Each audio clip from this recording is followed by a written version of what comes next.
You're about to watch another exciting episode of the Dungeon Run, but did you know that you can actually be part of the adventure?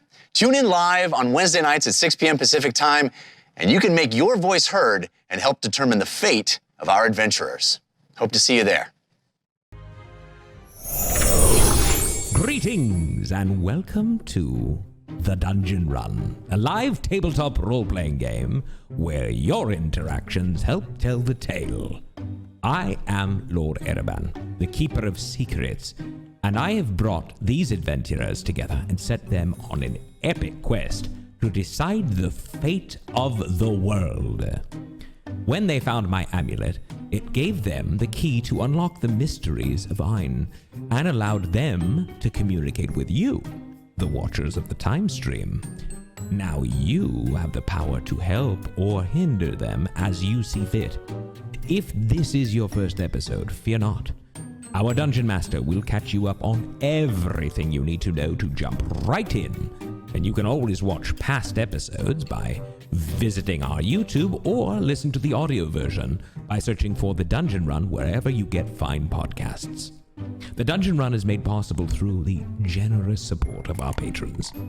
Bonus shows, special content, and more is available when you become a supporter at patreon.com/thedungeonrun. And join the incredible Dungeon Run community by visiting the official, unofficial Discord at thedungeon.run/discord. Also, don't forget to like and subscribe. It really does make a difference. But now, sit back, relax, enter the world of Ain, and let the dice roll!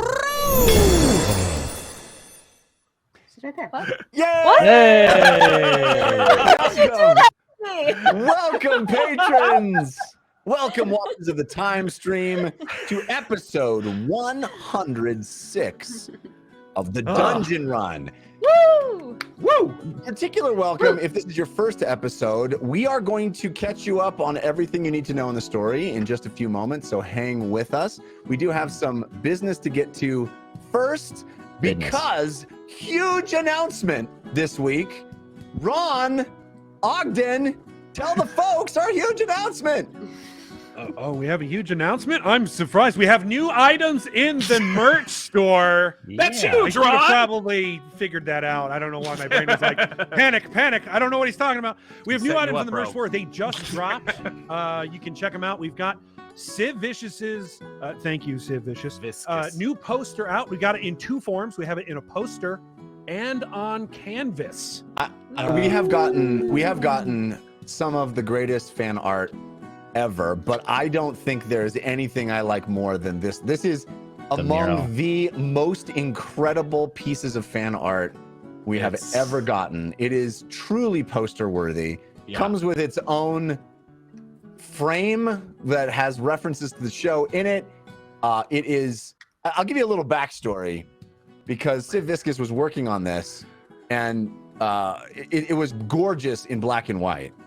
And then I reached out and said, hey, I would love to pay for a colorist to color it, because I think it would look amazing in color. And I reached out to an actual professional comic book colorist, and I did it. And then Civ Viscus went, silly Jeff. I could do that. I could do that better.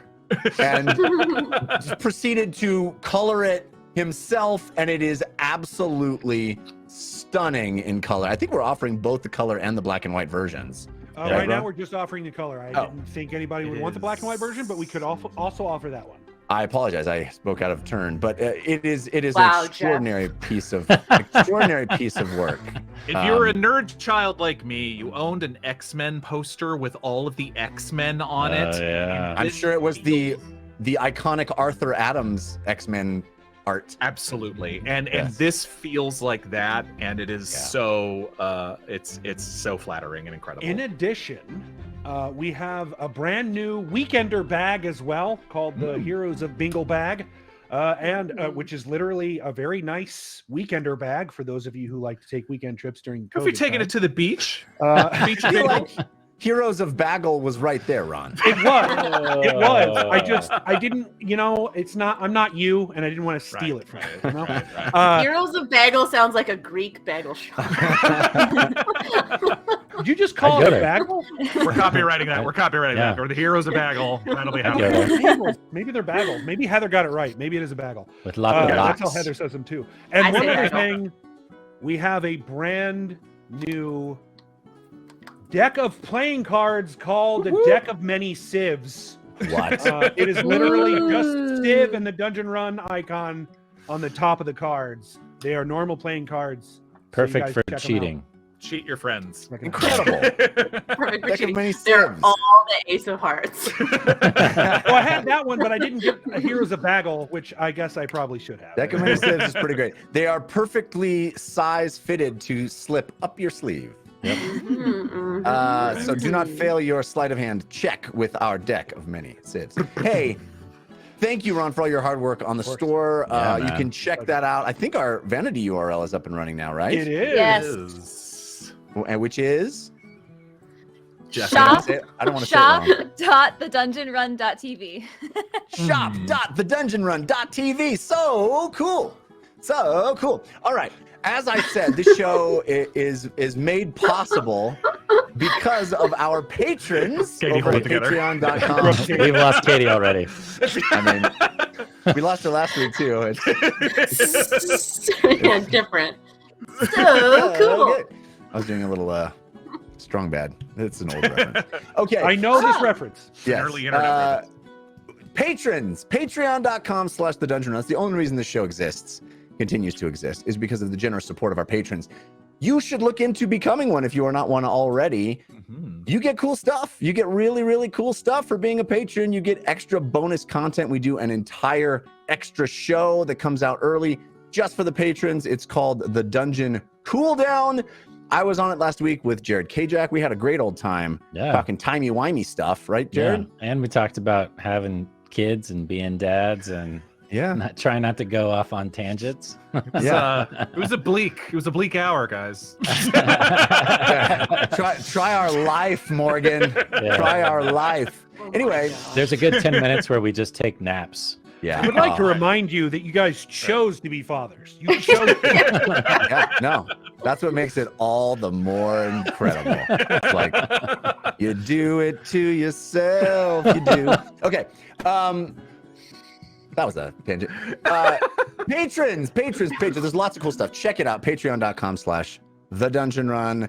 Also, if you are here watching live on Twitch at twitch.tv/The Dungeon Run, you can influence this show in real time. You can buy advantages and disadvantages for our team. You can also participate in our tug of war between Team Force of Good and Team Force of Evil. Wow, that's right. And it's dawning on all of our teams. Forgot Team about what Force of happened last Evil. week. We're gonna get waffled today. What happens is during this episode, you can purchase balloons, gold balloons for Team Force of Good or purple balloons for Team Force of Evil, or you can purchase potatoes, golden potatoes for Team Force of Good or evil purple yams for Team Force of Evil. And those contribute to this tug of war that's happening between the two teams. Whichever team comes out triumphant at the end of the show unlocks a card for their team in the subsequent episode. And those cards are submitted by viewers just like you. So if you want to submit a card, please do so. We got so many cool submissions this week. So many people were very excited to submit Forces of Evil because last week, Team Force of Evil was triumphant, thanks almost entirely to Fail Waffle. Thank you, Fail Waffle. In fact, I have to give a shout out to a viewer who submitted a card under the name Eye of the Chrono Dragon. Oh. And I believe it sets the record for the longest card we've ever gotten. And it's not the card we're going to use tonight. In fact, at the end of the submission, Eye of the Chrono Dragon says, "I know you're not going to use this because it's way too long." I mean, this is like pages and pages of text, but I read it all and it was phenomenal. It was really clever and well thought out, but it's way too complex for us to use.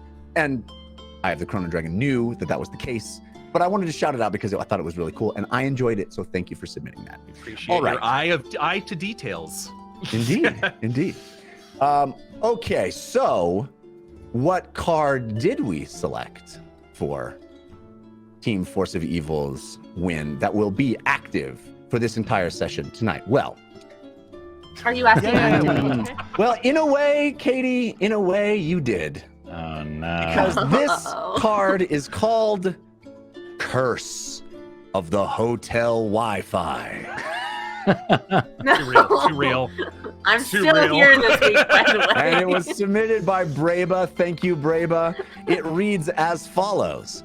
Whenever you are about to make a D20 roll, you must freeze in an awkward pose as if your camera has frozen for 3 seconds. If you fail to do so, you will get a -5 penalty on the roll. Now, here's what I thought, you guys. Yeah. I mean, Katie's going to be doing this anyway, so she it's a kind of a cheat. Yeah, I'm a shoo-in.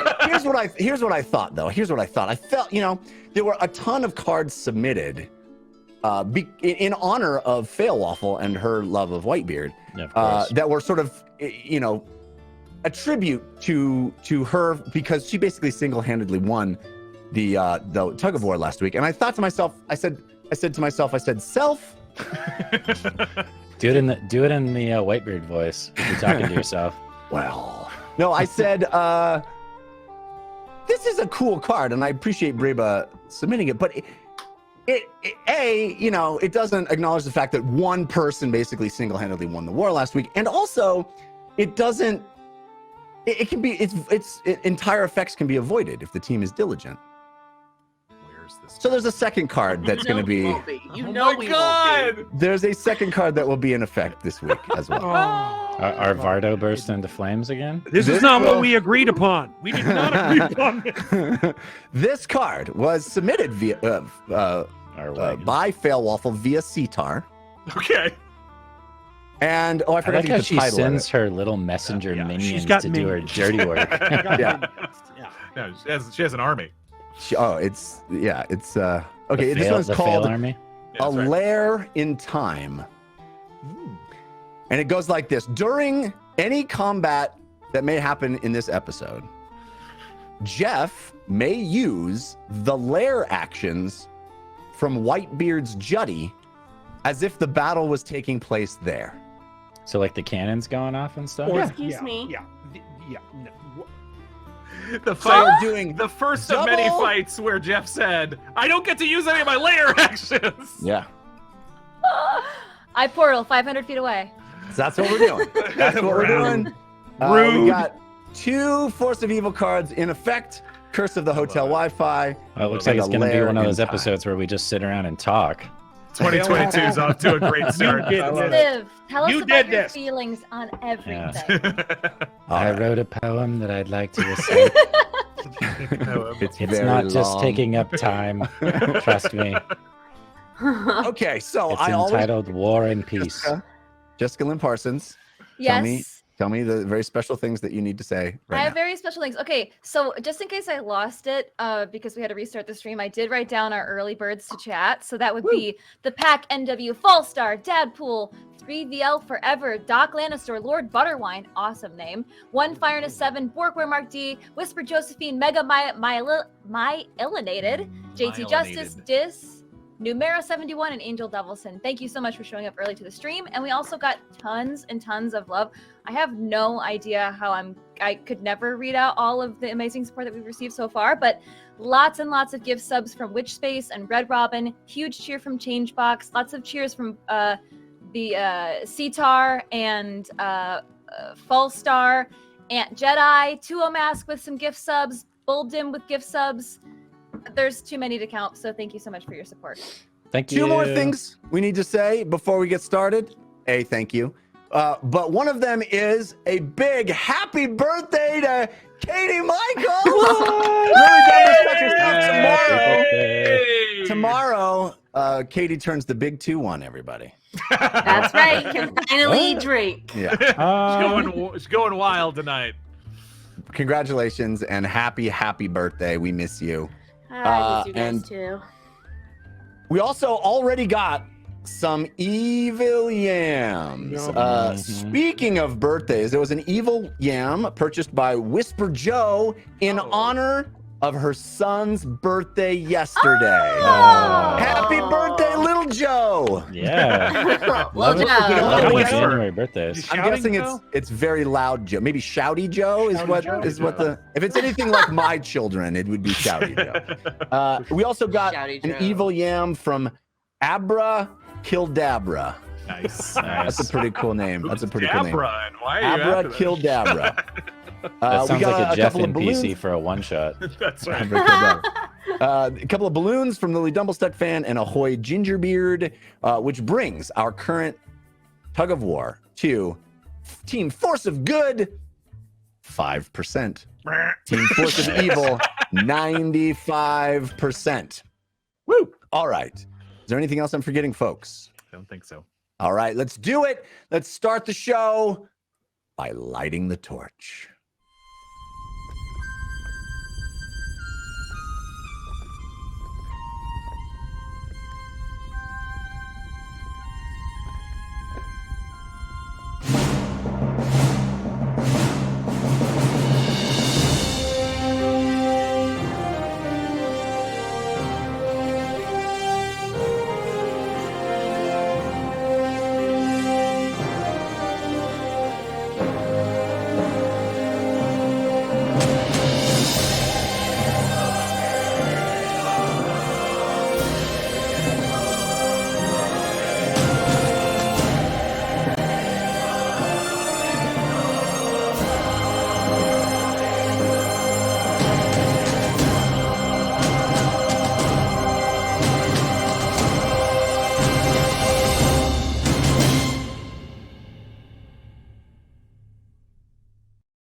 It started as a simple dungeon run. 5 adventurers looking for easy treasure found an amulet created from the eye of a chrono dragon. The Secret Keeper's amulet. An amulet that allows them to break through the fabric of reality and communicate with you, the Watchers of the Time Stream. Through your forces of good and evil, you are able to influence their fates and help or hinder them along their quest. For the discovery of the amulet also propelled this team into a legendary quest, a quest to save the world. 300 years ago, when the amulet was created, a great war raged across Ain, the War of Ideas. To end that war and ensure lasting peace, 5 great champions gave up their lives and everything they had ever known to become the Wardens, towering 100-foot-tall guardians, each tied to an elemental power. No one in all of Ain remembers the war or anything that came before it, but clues to the events of that time are hidden in the subconscious of the Wardens, clues unlocked by the Secret Keeper's amulet.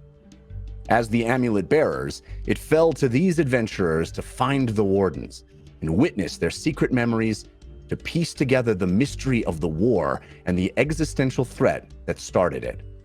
But the Wardens were missing. A search across the realms revealed that a cabal of Ain's most brilliant and capable individuals had captured the Wardens and held them in dangerous locations.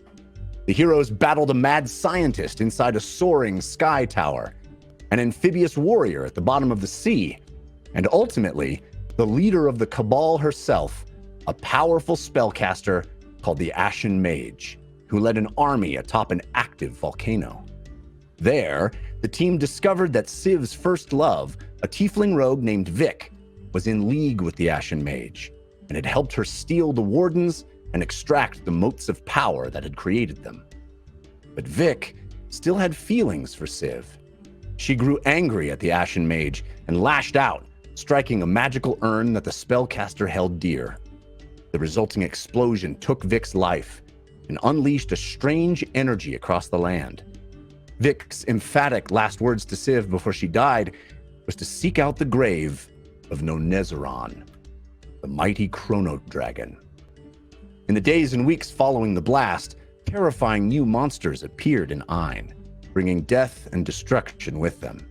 The Heroes of Bingle battled these demons wherever they found them, but up in the Orcish lands of Thorn, Uggo's brother Braca was attempting to sublimate the demons and use them to his advantage. When the heroes arrived in Thorn, they found that Braca had entered into an alliance with the orcs of Ukdun to wage war against the dwarves. Uggo deposed his brother, defeating him in single combat, and became the new war chief of Thorn. But only by sacrificing his connection to his barbarian ancestors was he able to pull the city back from the rage and hate that had fueled them. In the metropolitan city of Turles, the demons continued their assault. The heroes managed to retrieve a powerful magical weapon called the Godslayer Blade from a bank vault in the city. But soon the walls of Turles were overrun by the unrelenting demon horde. Rallying the students of magic at Nightstone Abbey, the Heroes of Bingle led a stand against the winged terrors, only to see a powerful demon lord rise to lead the enemy. The Lord of Crows threatened to turn the tide against them, so Civ grasped the Godslayer Blade and called out to you, the Watchers of the Time Stream, to charge it. Infused with your energy, the sword could strike down even the mightiest foe. But the Lord of Crows had been looking for the blade and took the opportunity to wrench it from Civ's hands. When the 3 rescued wardens arrived on the scene, the Demon Lord turned on them, using the energized Godslayer Blade to kill the Inferno Warden with a single blow. In the aftermath of the battle, the Heroes of Bingle journeyed north to Fahima's hometown of Axbright.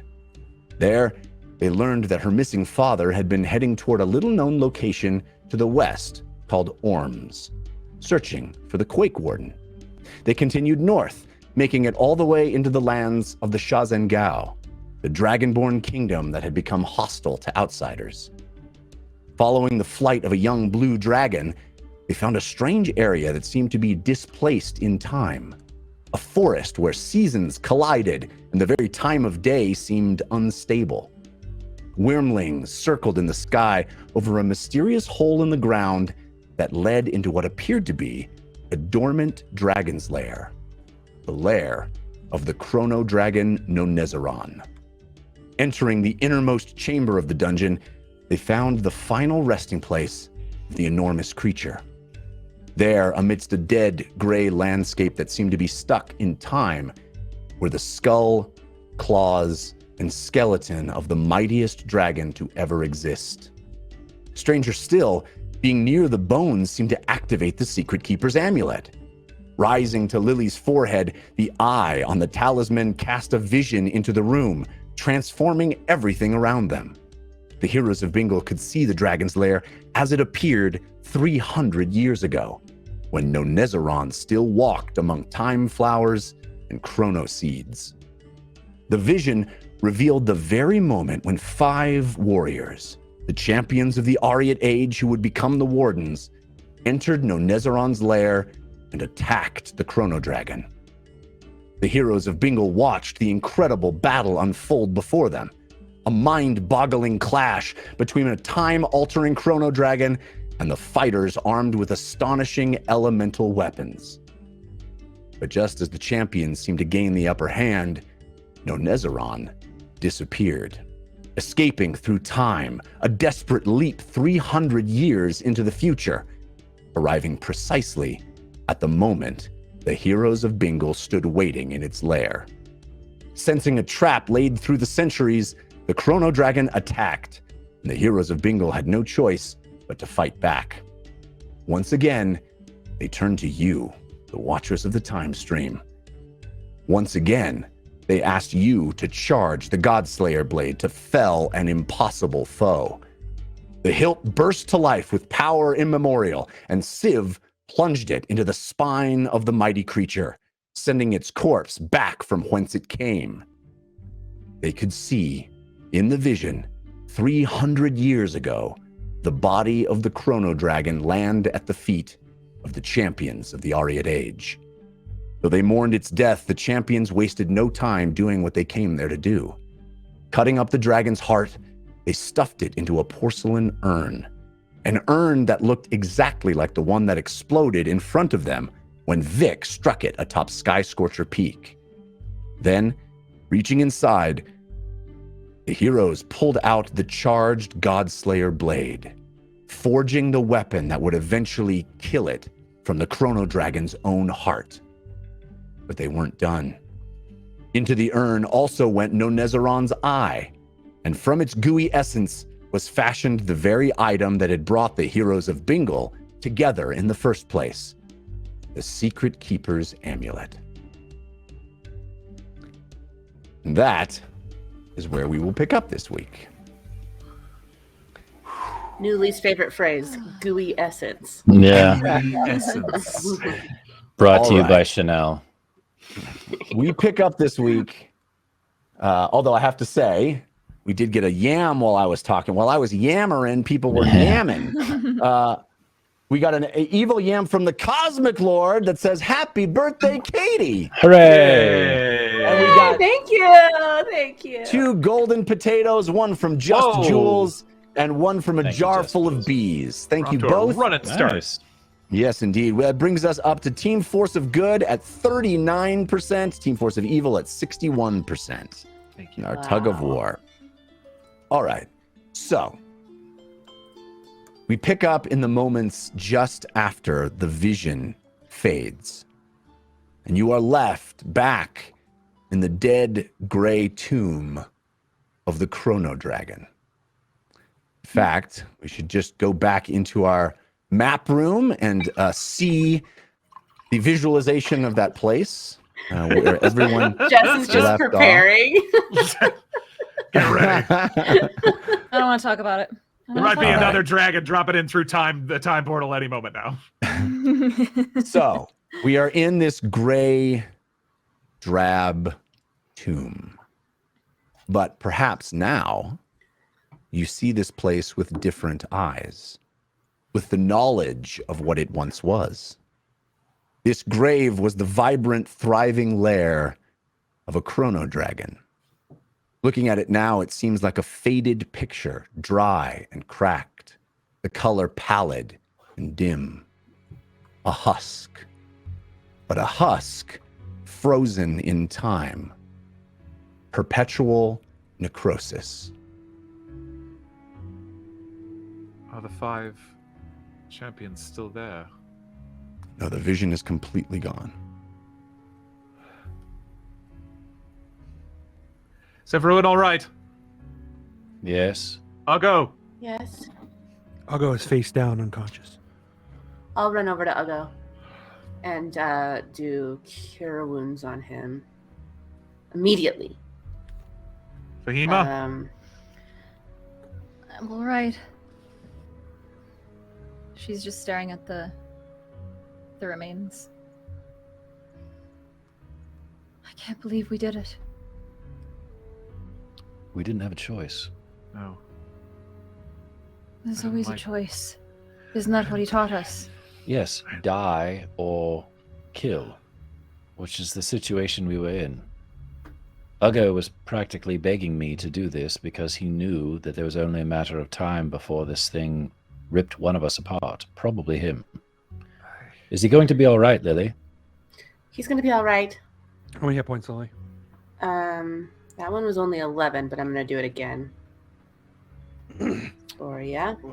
Jeff, has anything changed since before the vision happened? Like, did the body of the Chrono Dragon move or shift at all, or it's in the exact same place it was before? That's correct.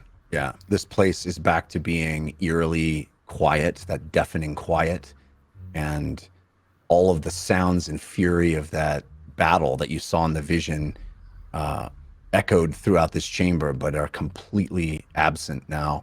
You are looking around exactly as it was before anything was triggered. The hoodoos, the sort of grayed husks of what you now know were vibrant time flowers and chrono seeds are still sticking out of the places where they once grew, but it looks exactly as it was when you walked into this place. I don't understand why no one else tried to talk to Nonezzeron. Of course, it was just me. Why wouldn't he No. stand down? Everyone else was stabbing him or shooting him. Fahima, I spoke to it. I spoke to it and said that doesn't have to be this way. And the only thing it said was die. So I do respect and appreciate your position. I do, but The position And of witnessing my friend's murder, the most magnificent. Better it than you. hang on. Is it? Yes.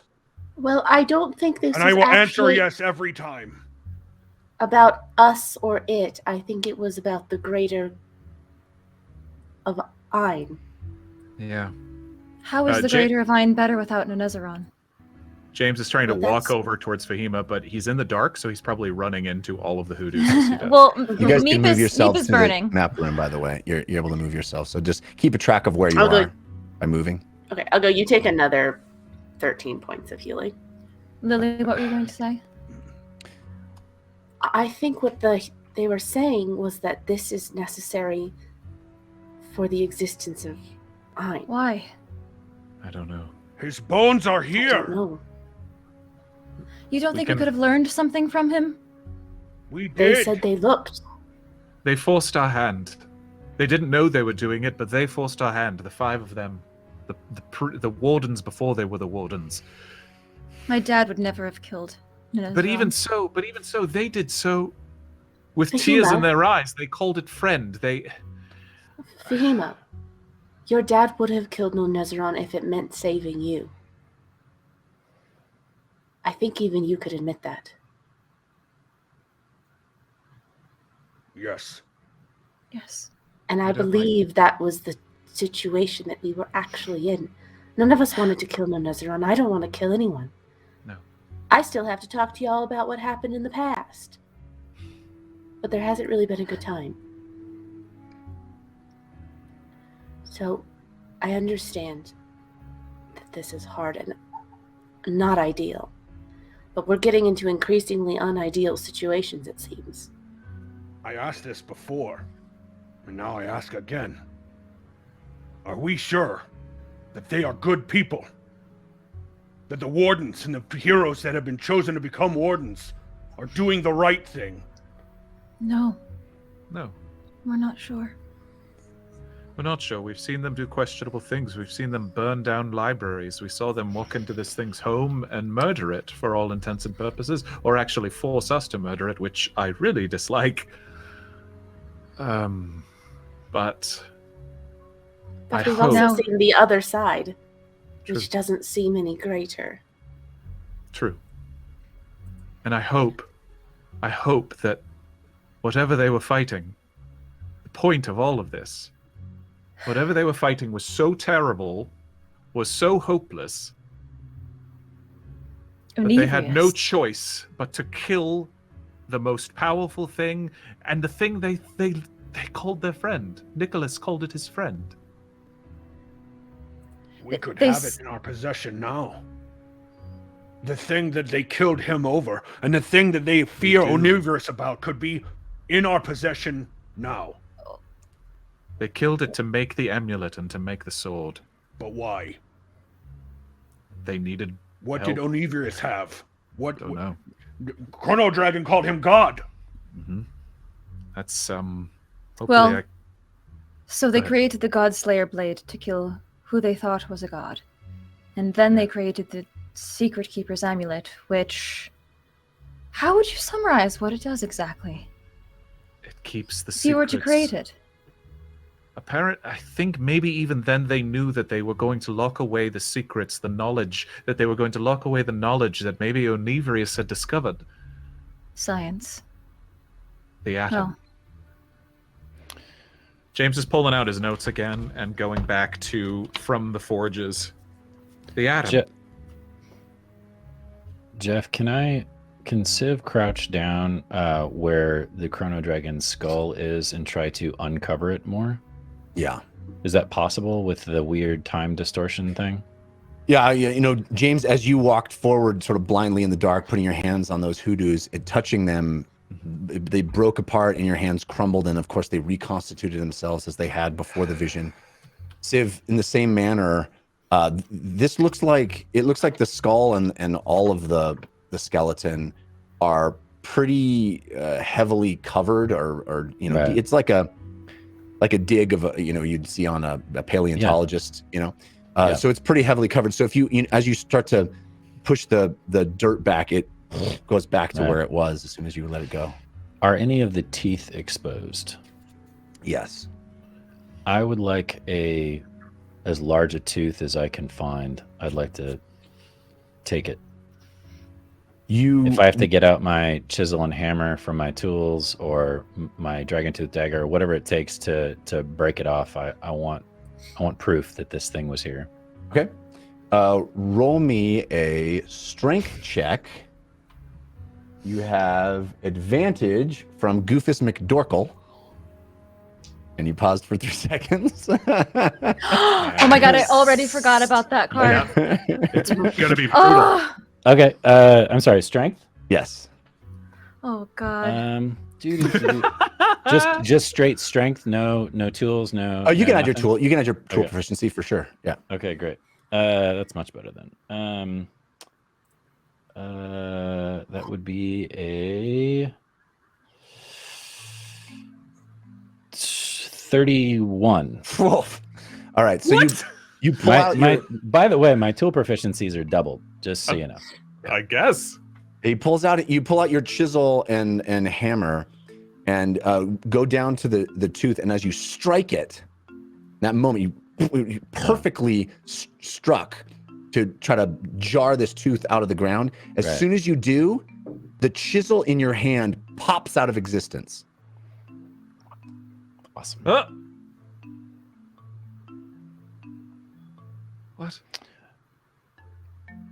I wonder if the bones are still half stuck 300 years ago. That would explain everything. That would explain the forest around here. That's Wait a still minute. radiating some sort of power. What if I used you and this maul, Civ, to try to break the tooth off? Would that send you back in time? Please. And probably kill me in the process. Well, I mean, Yeah, we could let's- use Mr. Whispers. He would definitely die. He's not very He's died stalwart. before. I'm not Yes, sure. I'm saying he would die permanently, or die. He would go away until I summoned him again. I'm not sure I'm entirely clear on the plan. I wasn't either. I just maybe that went away. I don't know. I'm just thinking out loud. No, that's fine. It's fine. So let me ask you this, Jeff. If nothing has changed in, let's say, 300 years, like if I'm going along that thought process, do I see tracks from when the heroes were here before and the battle that took place before? No. No. So there's no mountain of earth when he flung himself, Zhang Laolong or whatever his name is, flung himself in the air at the dragon? No, it does not look like it is that exact moment that has been frozen in time. It is Zhang Laolong. it is not. It doesn't look exactly like the moment that you left from the vision. Okay. It does seem to be stuck in time, but it doesn't seem to be that precise moment. And there's no remains, signs of battle. There's no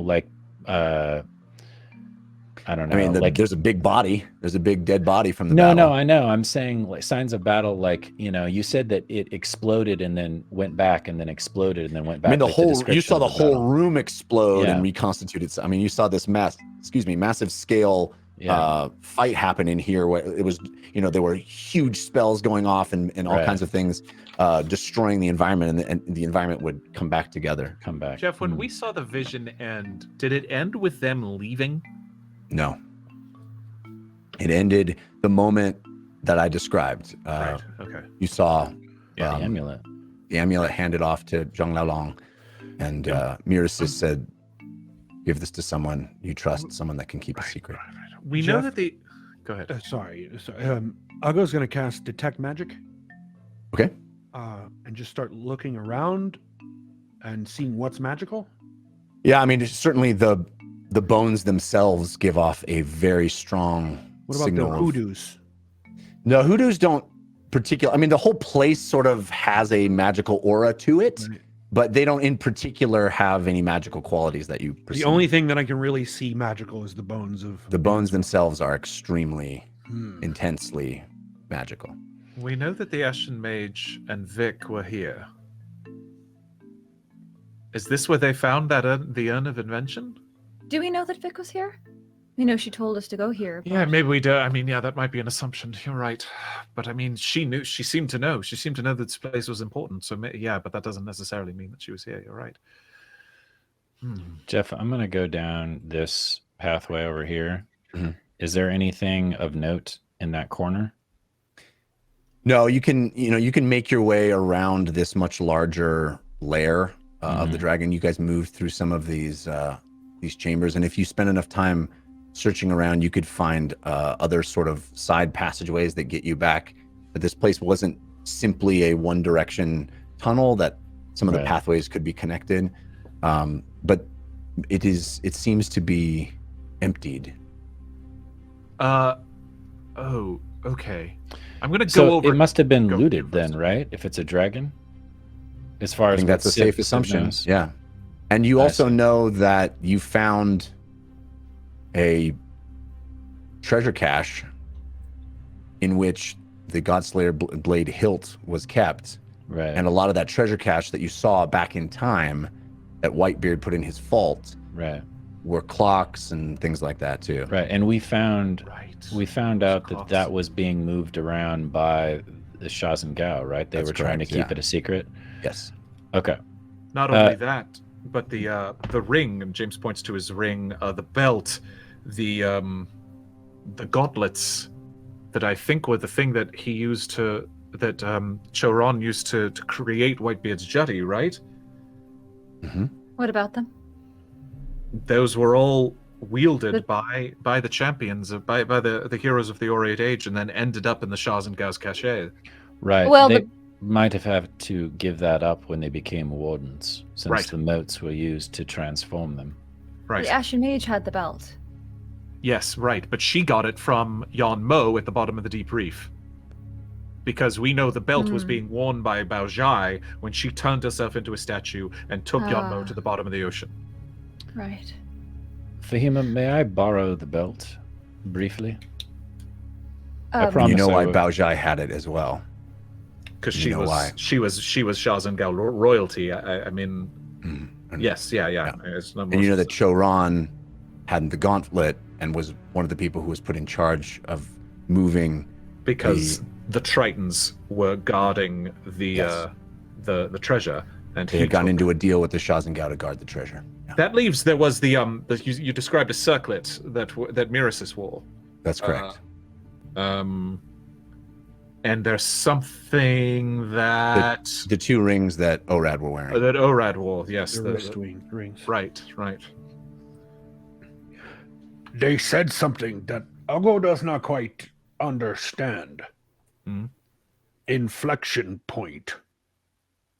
It was something that was a term that Nonezzeron spoke to us when we met it last. Yes, but they said that they needed to create one. Yes. They needed to turn the tide. They needed a fork in the road is really what an inflection point is, I guess. So, we are in time war. I guess. If you need to find multiple locations and ways to get around in time, perhaps that is how Onivrius became God. I'm not certain. I think Prevent him from becoming. I can ask. I could try. I don't know if it'll work, and I don't know if, given what just happened, I don't know if Nonezzeron will be very cooperative. But I can try to ask Nonezzeron these questions about Onivrius, because I certainly have some. What are your questions? Nonezzeron, Yeah, tell us in advance so we make sure Fine. they're actually questions. I won't take that personally. Thank you Whoa. very much. Lily throwing some shade. How dare I'm just you. going to light a candle over What's here. the, and say what's a the small prayer. opposite of bardic inspiration? She Bardic has cutting shade. words. Bardic it's good shade. cutting word. No, I'm just saying, in the past, you've had a couple situations where it got tricky. You heard me now, Wizards of the Coast. Bardic shade. It's the opposite of bardic inspiration. Bardic shame.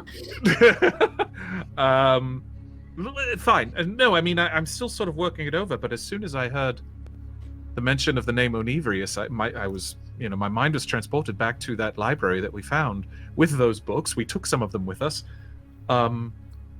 We took as many as we could, but the biggest thing seemed to be those the elements and their null states that Fahima found and that has learned to make null elementals, but also that giant model. Remember that the Ashen Mage then had a recreation of at the top of a tower, which was an atom. Whatever that is. And do you think Nonezzeron has the answers to this? Maybe not all the answers, but wait. If that was at least what made Onivrius so powerful and what turned him into a god, quote unquote, maybe.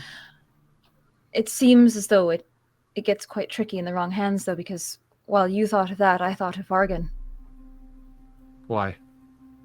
Well, because she said that her discoveries of Onivrius's findings is what led to her own discoveries, and we think that, I think that Vargan used that, and it turned him into a monster.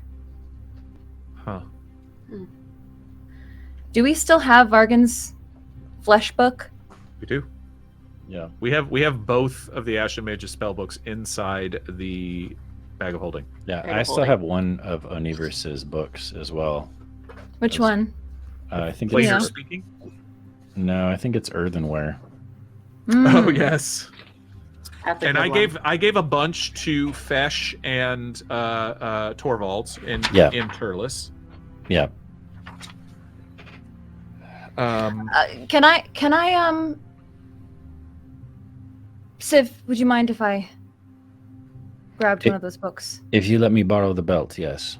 Sorry, yes, of course. I think you can use the properties of the belt without attunement. You just can't do the flesh to stone ability. Great. That's all I need. I don't need to turn anything to stone. Yes, so she unclips her belt and hands it over. And I'll pull out the. You want the Onivrius book, or you want the I want the book that's bound in flesh. I thought there was only one of those. There's two. Vargan's. It's a recreate. Yeah. That was a recreation of. Am I wrong? No, wait. There's a copy.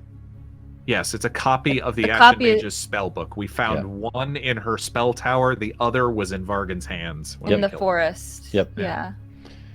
Yeah, Sure. I wanna. So I'll reach into the bag of holding and think of dried up flesh.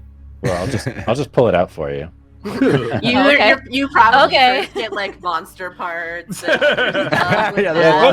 just one go in there. reaching What do you around for want? fleshy things. You never know what you might It's pull like out. a really Really. macabre Mary Not- Poppins. not a good idea. This is what I wanted. I wanted this. I do silly things when I'm drunk. You really just don't want to reach your hand inside the bag. Don't go Ew! searching in the bag of holding. What?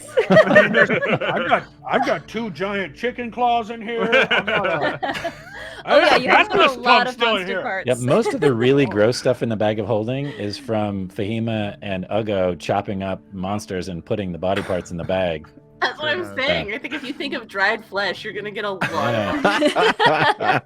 Yeah, this is a little too close to me, like blindly plunging my hand in my kid's diaper bag, you know, like not gonna be good. Not gonna be good. Yes. Civ, the moment that you pluck the book from your bag of holding, as you grasp it and even just removing it from the bag, you have this sense that every time you have come in contact with it, you've felt, and that is just a foreboding, a darkness, a really uncomfortable sensation. Before I reach in and pull out the Ashen Mage's spellbook, I will make sure that non-detection is running at this point in time. Okay. Or before Civ reaches out and gets it. Yeah. Okay, so you do give it to me. You are able to find it. So can I flip through and see if I can find any references to Onivrius the Keen? Or Adams? Sure. Is that all right? Roll me an investigation check. You have advantage from Gateway Guy, countered by Grim Fated. Thank you. after about 10 minutes of praying. Good pause. Good pause. You said it was investigation? Yeah. Go ahead, Ugo. Everybody regains 2d8 plus 1 hit points. Oh, wow. Thank you. A giant burst of healing goes off as Ugo finishes a prayer. Oh, wow. You guys feel the warm light, the warm candlelight kind of fill you up inside, and you feel bolstered and healed. Dirty 20. Dirty 20. Okay. You look through the book. You haven't looked at this book in quite a while. Right. One of the things you notice is a symbol that you have seen in the past, which looks kind of like a circle that has been flattened with 2 dark lines through it. And that is in this book. There's, as I've described the previous times you've looked at it, this is a book that is bizarre and disturbing and difficult to wrap your head around. It is written in what looks like a sort of manic script where things are written in the margins and maybe not always left to right. There's things kind of written vertically or in a strange curvature pattern that's hard to follow what letters are attached to which words. It's a very difficult book to even just peruse. But since you haven't looked at it for so long and now you're really studying it and you're dirty 20, you focusing on it, you do see the word Onivrius in it a couple of times. It is clear that there are writings in here, there are ideas, there are spells that seem to have been inspired by the writings of Onivrius the Keen.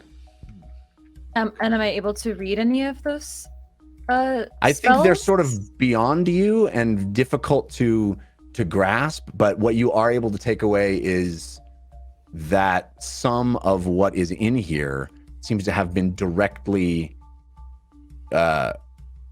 cribbed almost. That is, there are reactions to the things that have clearly been read in Onivrius's work, which is something that I think in order to read Onivrius's work, it's not available. It's not something. What does cribbed mean? Taken, stolen, lifted. Okay. What could the Ashen Mage have taken from here?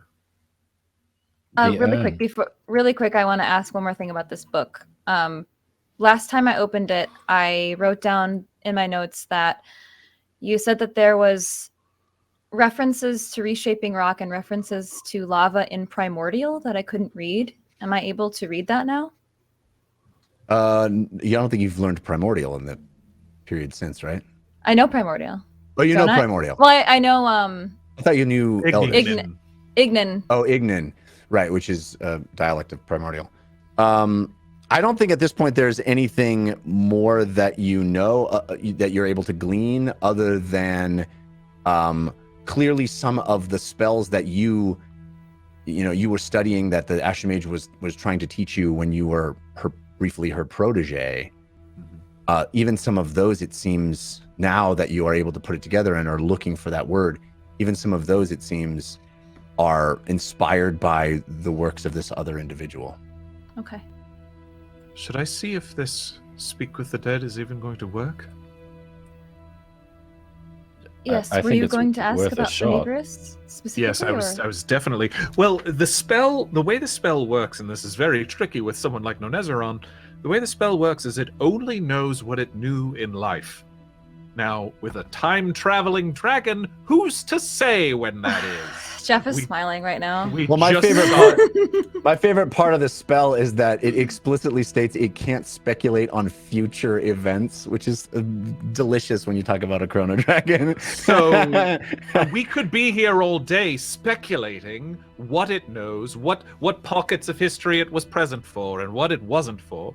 But we do know what we just saw, which is when it died, and what that it knew the heroes of the Aureate Age, and that it knew who Onivrius was, and that it seemed to know something about Onivrius. So I'm thinking we focus on that, because everything else feels like stabbing in the dark. So what are the specific questions? I mean, I mean, we could go as simple as who was Onivrius the Keen. What was their role? We knew they were. We knew they were a historian, a learned fellow, a wizard, probably. Are they still a god? What is their god name?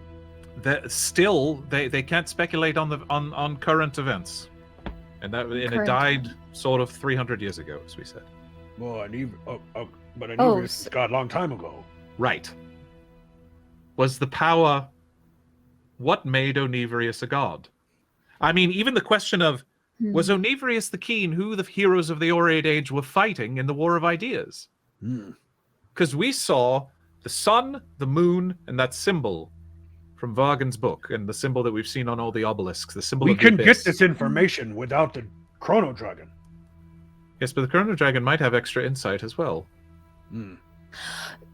Oh, it's only information about what happened when he died and back. Well, the Queen is still alive, yes? Yes, but who's to say she's going to be... She's right over there. No, she's a bit further off. She's not in Zhong. There's a much bigger city in the Shazengao Empire. Oh. Yeah, the capital city is Li Jiao. Which, assuming she's even there, who knows?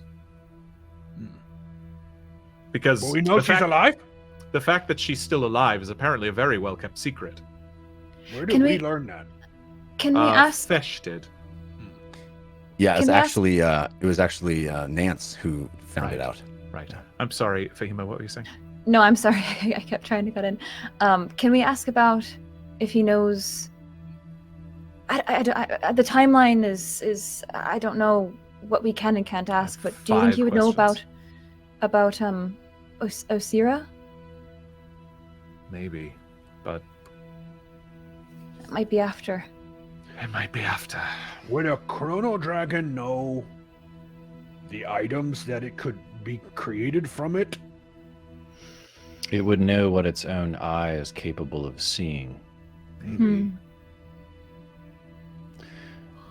Jeff, I'm going to put the belt on and start practicing with it. And the first thing I'd like to do is see if I can... I really want to get a good glimpse at the Chrono Dragon's bones. So if I can use it to blast all of the dirt and sand away from the bones completely. Okay. I want to see if there's any damage or anything that's... that would signify, you know, I don't know, even if it like ate something, I'd like to know. Yeah. You know, There's what's in burger in there. What? Well, you know, if it yeah, I get like, you. I want to know more. Yeah, I essentially want to do a dig, but on warp speed with this belt. Yeah. Yeah. Also keeping an eye out for any other possible artifacts or items or whatever that could have possibly been, you know, dropped or left behind that someone that came in and looted obviously wouldn't have been able to find because the earth keeps coming back. Right. You know? We were also assuming that the mention of a bone that the cheesemonger had came from here, but I mean, given what we just saw with Civ and how hard it was to remove a tooth, maybe that's not the case. Did we really solve that problem, though? Have we really tried it? No, in fact, and James will walk up to the claw, right? The talon or the claw, whatever you call it. Yep. I'll try this. Can I cast Dispel on like a finger bone and try and pull it out? Sure. Yeah, I'll cast Dispel Magic at 5th level and see if that allows me to pull it out. All right. You concentrate and you conjure your black eyes and your demon face staring intently at this bit of claw that's peeking out from the ground that's covering it. And as you cast the spell, you see nothing happen. I try to give it a pull. It doesn't budge. Civ, as you step forward, placing the belt around your waist, you can feel, I think this is the first time you've worn it, right? Yeah, yeah. You can feel this energy radiating from it. It is clearly a very potent magical item. And you think about it and you start imagining the ground around the very dirt, that broken, dry, cracked, gray earth that's all around, piled up around these bones. You imagine it moving and shifting. And it starts to, as you imagine it, as you think it, it tries to resist you, but you imagine it and you force it to happen. The power surging through this belt, the gem on the where the buckle would be, glowing and heating up. You can actually feel it through your clothes when you see the ground start to shift and move. And it's almost like if you've ever used Photoshop and you've got a tool that has a large brush head in one area, and as you move away from it, maybe you let go of the button and it undoes what it did. That's kind of how it works here. You're doing these sections and you can see it move out, and you see the shape of the entire skeleton underneath it. And as you concentrate on another section, the section you just moved off from folds together and reforms itself. But as you do that methodically from end to end, you really do get a sense of the size and shape of this enormous creature underfoot. You kind of get a window underneath all of this sediment, all of this packed in soil that it is half buried in. You get a view underneath it, and it moves away for a moment, and as you watch head and arms and body underneath you, all of you standing there watching Civ do this. It's happening underneath you. You see it shift away. You have to step back as the earth moves and shifts, reforming itself, earth and dirt piling up all around it in edges. And you go down the back through the neck and spine, this enormous rib cage and these huge claws, this demon's body taking shape underneath you. You see it as the ground behind it reforms and closes up over the top of it. And as you get down past toward the back side of it, toward its tail section, there is clearly and distinctly a section of the spine in the tail section that is missing. Jeff, is that spot no longer glowing magical? Correct. How did she do it? A section of the spine and the tail area. Yeah, imagine as a skeleton of these things, they're in chunks, of a moving articulated tail. She took one the entire dragon's chunk butt. out. She can stop time. She can stop time. She's done it to us. She can stop time. She learned something here. Is there more of the tail beyond that point? Yes. So it is disconnected from the rest of the body? Yes, in the way that, bone still left? in the way that you would find a dinosaur skeleton in our world, sort of. So it's still in the croc. It's just it's all in the same form. It's just very clear to you that there's one piece missing. Is there I'm going to try to take one of the disconnected pieces. Does that reform and go back? It does. Okay, well, all right. It was a bone from the Chrono Dragon. Who knows what kind of power that thing holds?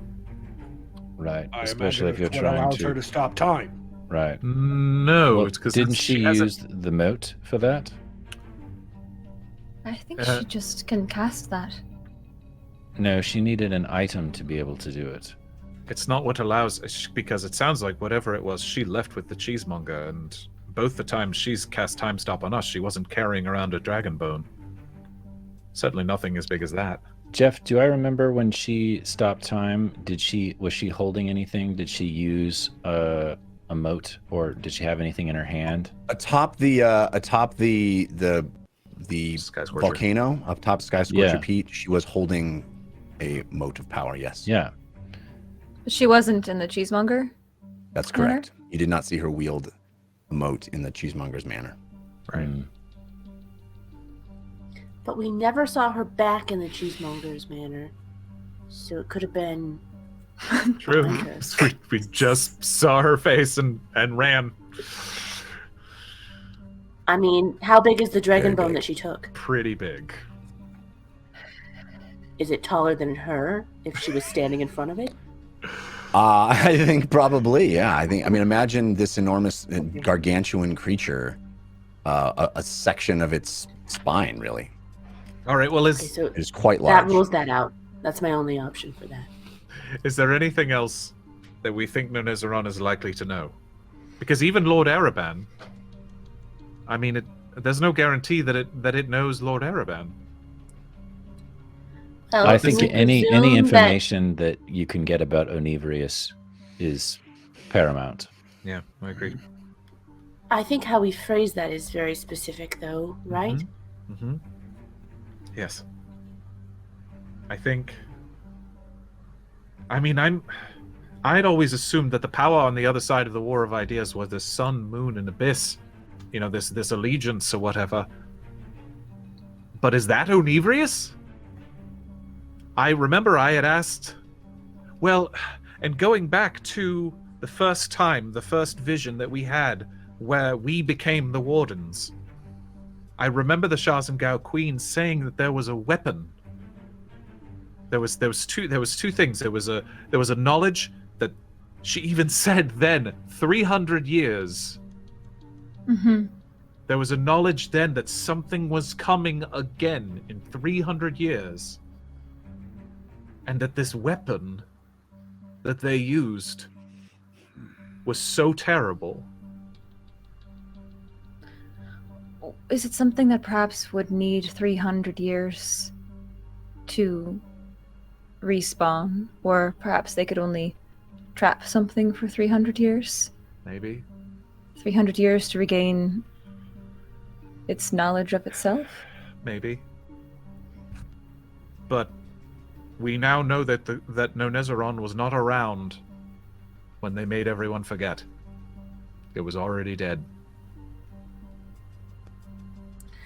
So, I think your original question of were they fighting Onivrius is a good one, right? Just to clarify. I mean, if you really want to bone sieve, I guess you could ask. It might be rude, but you could say, "How do we take one of your spinal?" No, atoms?" No, it's not. Excuse us. I just wanted proof in case we end up dealing with the Shazengao. I wanted something. I'm just saying, if anyone's going to know how to take it, it's going to be the being itself. Have you filled out your organ donor card? Can we just a phalange is all we're looking for. If you can communicate to Nonezzeron, I would open up with saying, Hello. Sorry. No, actually, that's what I was going to say. Is try to apologize for Yes. what we felt we had to do. Should we contact Fesh Yes. before? Yeah. I'll pull up my book of Also, shadows. you made mention of Onivrius and Sun and Moon Dragon and all of those things that we had to fight when we were wardens. Mm-hmm. If Onivrius is God, it is Candle Queen that told Uggo, in order to become God, you must have believers. Right.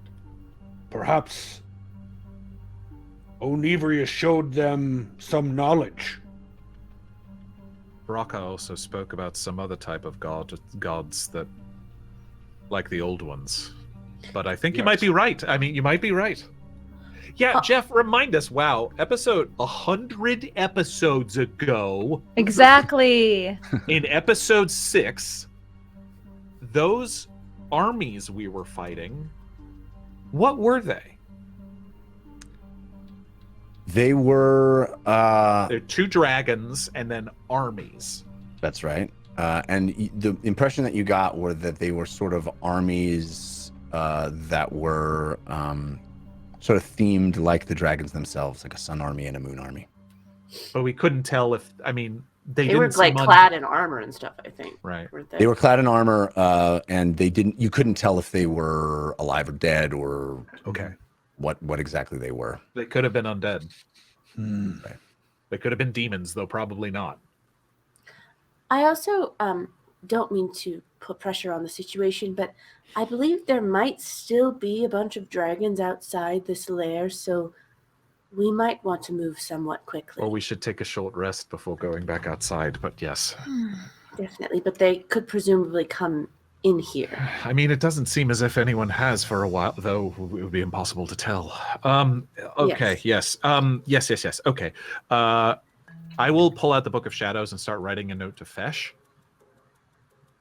Okay. Fesh, we've arrived at the grave of Nonezzeron. It appears Onivrius the Keen is much more important than we suspected. Nonezzeron called him a god. Seems that the heroes of the Aureate Age were fighting. Have you had time to look at the books? It's not, I mean, it's a normal sending spell, but the fact that it's Far Scribe, I can just keep writing. It's true. 25 words and 25 words and 25 words. Kinda, yeah. Yeah. Yeah, have you had time to look at the books by Onivrius? They may be of dire importance. As you write, of course, that script dissolves behind you and seeps out, the particles of the ink dematerializing and seeping up into the ether.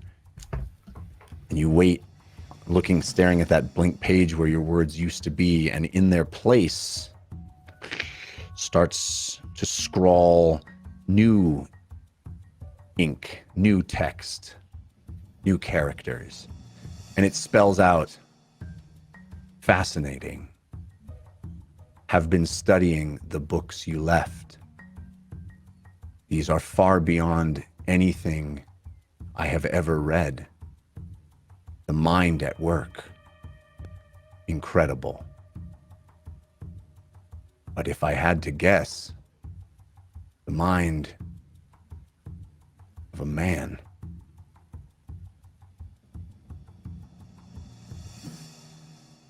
Okay.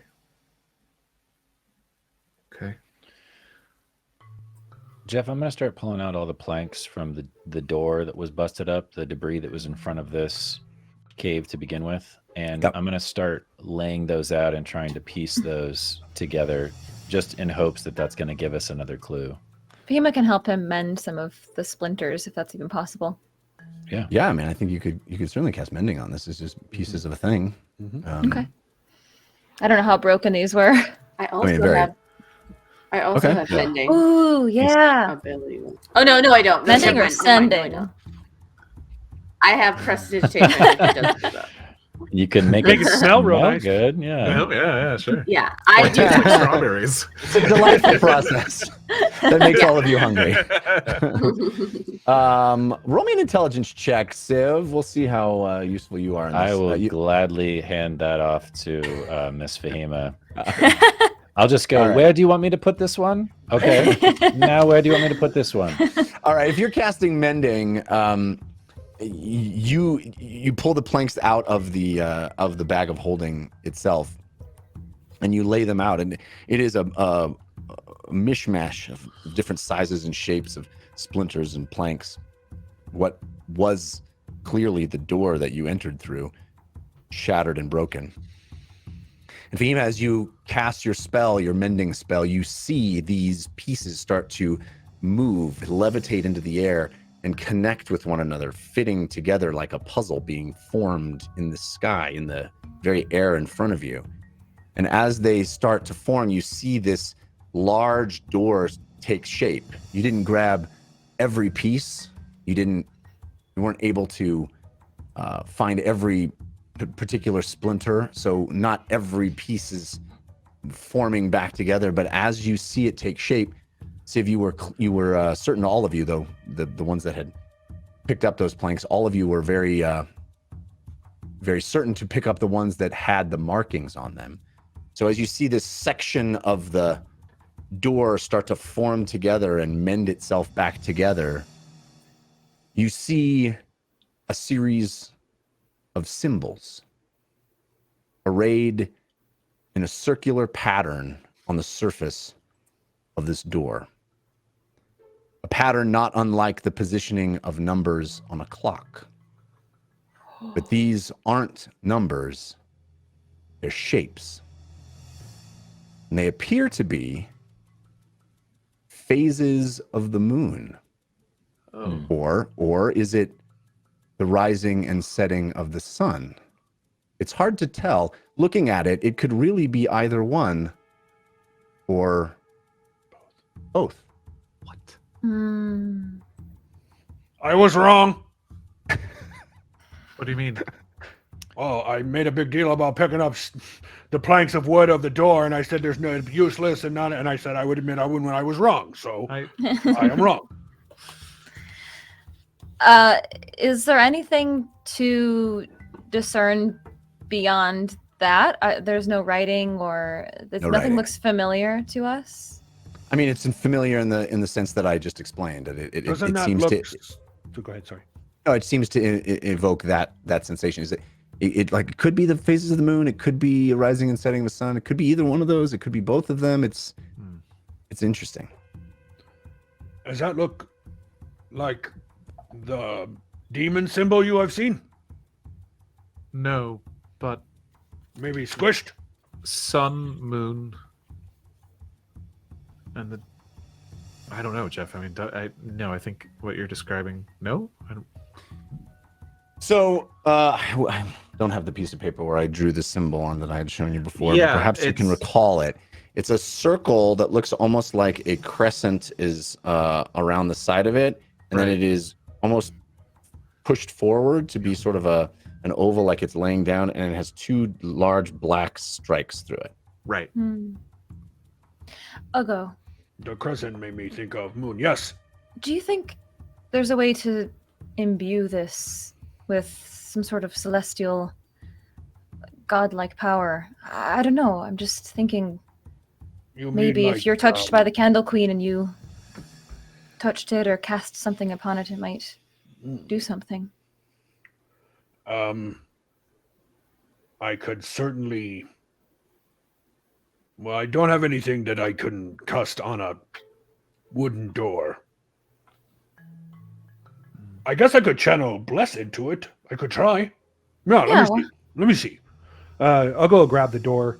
I'm assuming it's mended now. I mean, obviously there's still pieces missing, but it is mended. Like it looks strikingly like a door at this point. Maybe a door with some holes in it, but a door. But he could take a strike or two if it was put on some. Okay. So I'll go concentrate and hold it let me try this. And he'll take the rope, his rope, and wrap it around the wooden thing and try to attach it to his arm. So the other thing that you must recognize is that this is the door that a dragon would enter through. So it is quite large. That makes sense. That's way bigger than me. Yeah. Right. Well, so then what Ugo will do is he'll go up to it and he'll lay. If it's as big as the dragon, then it's bigger than him. So then he'll lay himself fully on it, close his eyes. Funny picture. Think of the Candle Queen. Yep. Okay, can you do something blessing on it? Sure, man. And That's how he does it. And as he's praying, he prays out loud. He says, I know you are listening, and I know you lack the power that you had before. But I know that you are the reason I am here, and that I am still alive. Your truth has taught me things. And now here I am, your truth seeker. And he'll cast Bless into the door. Okay. I can target Bless. What is your desired effect here? Yeah, the desired effect is Bless is like the Candle Queen really likes you and your friends, so here's some magic power. So that's essentially, he's just channeling that positive energy into the door. Okay. Just to see what the effect might be on this particular item. And with Detect Magic, which I'm sure is almost gone, is the door glow? Well, as you all see Ugo lay on this thing and say his prayer and call out to the Candle Queen, you notice something quite beautiful happen, actually. The door itself starts to retain this glow just for a moment. The planks that have holes in them, the bits between the sections that you weren't able to collect, the little bits here and there, you can see the edges, the splinters, the things sticking out start to a glow with a warm yellowish hue, an orange, almost like embers in a crackling fire. Each edge kind of glows for a second. The entire door, Ugo, you feel get warm underneath you. And then that fades and goes away. Oh, That was different. interesting. Okay, well, it doesn't feel right to leave here without. How many symbols did you say there were, Jeff? 12. There's 12. And so it looks like the bottom one is full, or a full sun, or like No, it would be the full one at the top. okay. Well, full at the top, well, and you know, then- it's sort of both, right? But top and Yeah. bottom, it's you know how it works. Yeah. okay. The inverse of each other. Got it. Yeah. Got it. I think I have enough questions to start the conversation with Nonezzeron. I've learned from my past experiences that best to keep some floating so that because if you get a tricky answer, then you can sort of bore down on it. You know what I mean? Just Morgan as James there for a moment. James Clois, master interrogator. Well, yeah. So what is our specific question on Onivri? I mean, I think we have a couple. I think we ask. I think we can come at it two ways, asking who were the heroes of the Orient Age fighting in the War of Ideas. You referred to Onivrius as a god. What was the power that made them a god? Things of this nature. I think the first question might be a bit too vague. I think you get yourself into trouble if you go, was it Onivrius? Because then you can just get a no, and then you're like, well, then I don't know who it was.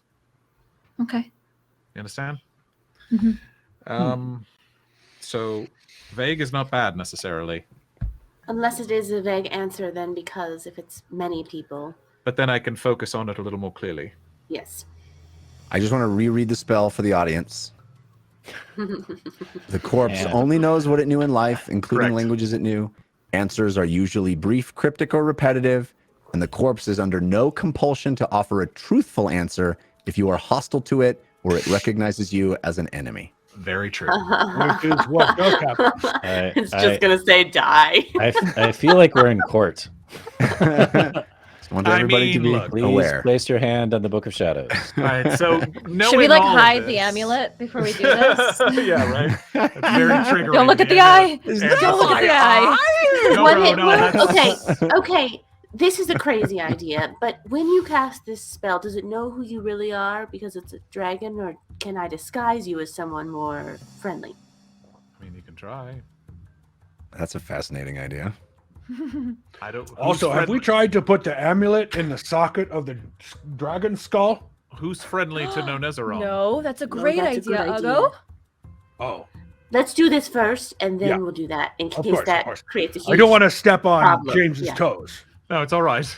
Who's friendly to Nonezzeron? Because the Assuming only you other still people- have toes. I do. Don't ask. Don't ask about my demon toes.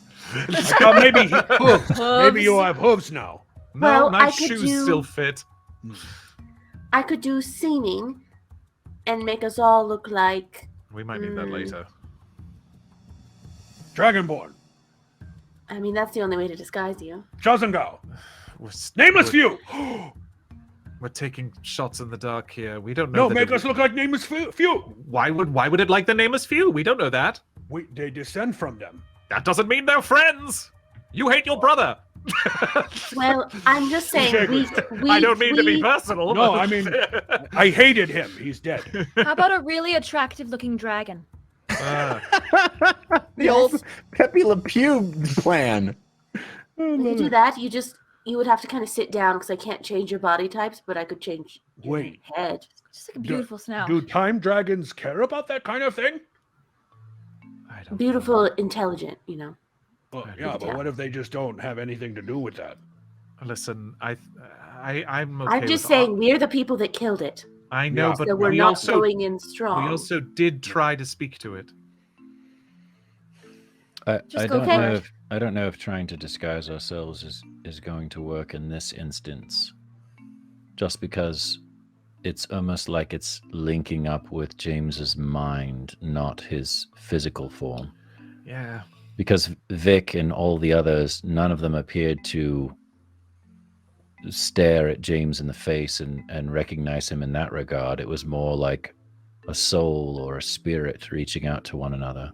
It's hard That to makes tell. sense. Try to be as truthful as possible anyway. Yeah. Okay. Which we should Good hopefully idea, try to though. be that way all the time. But yes. All right.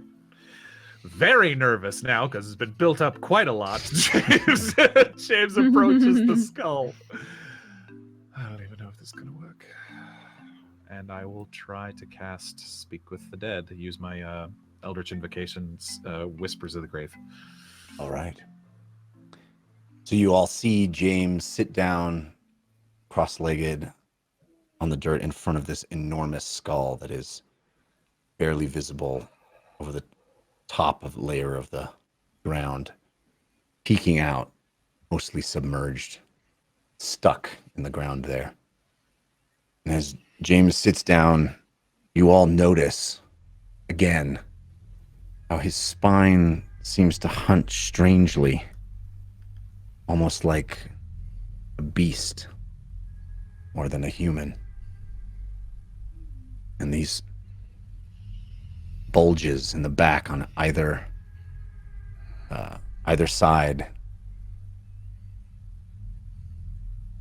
protruding where wings have grown. And it's quiet for a moment as he concentrates.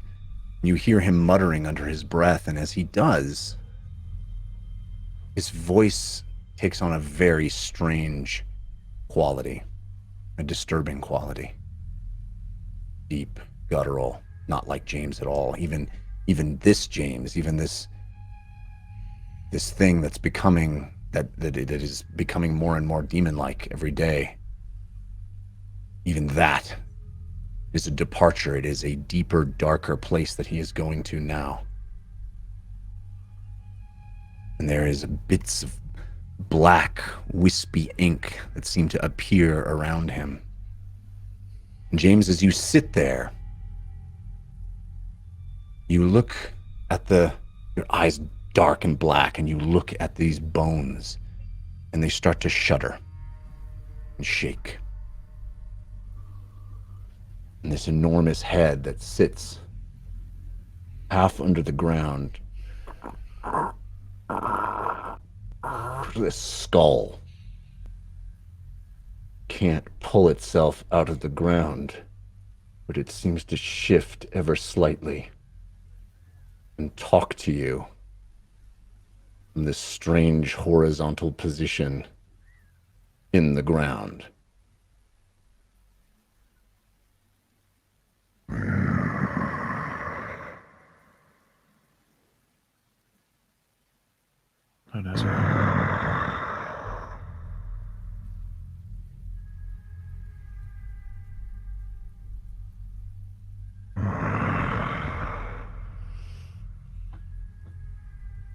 It seems to wait.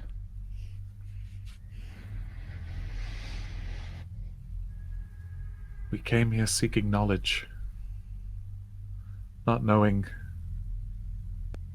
what apparently it was our destiny to do. Our hand was forced. We did not seek to kill you. For that we are all very sorry.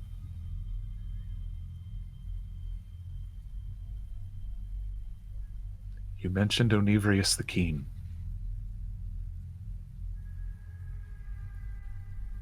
When you called Onivrius a god, what power is it that makes them so?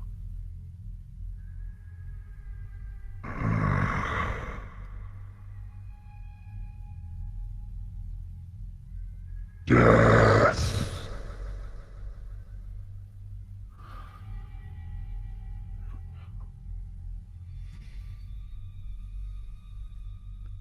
We found a library with many books including some about the atom and electrons. Was it this power of the atom that gave Onivrius his strength?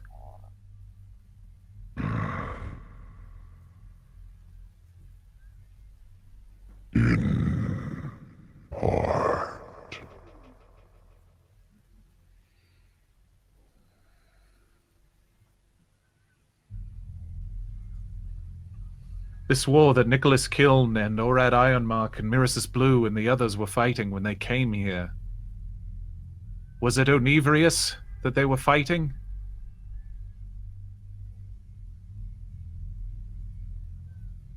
And me, it seems.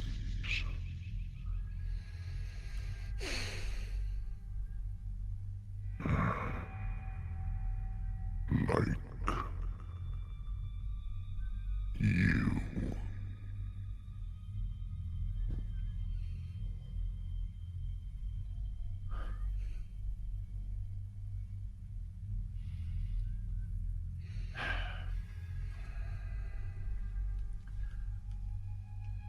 We've seen several times this combination, these symbols of the sun, the moon, and the void. What does it mean?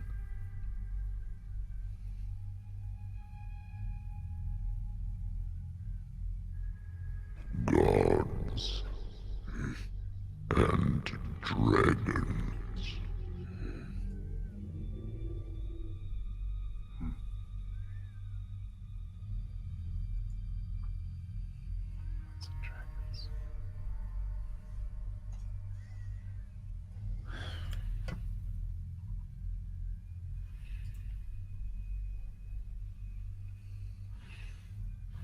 Was Onivrius the Keen aligned with the Old Ones in the Void?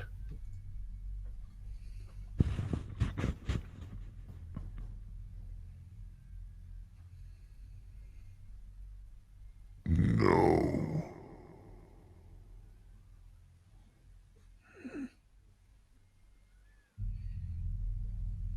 And the strange sensation of this half-buried skull talking, breaking the ground as its jaw moves to form words, the ground reforming around it as it finishes. Empty eyes, naked bone comes to rest once again. Gods and dragons, gods and dragons. We keep hearing that. We keep hearing that.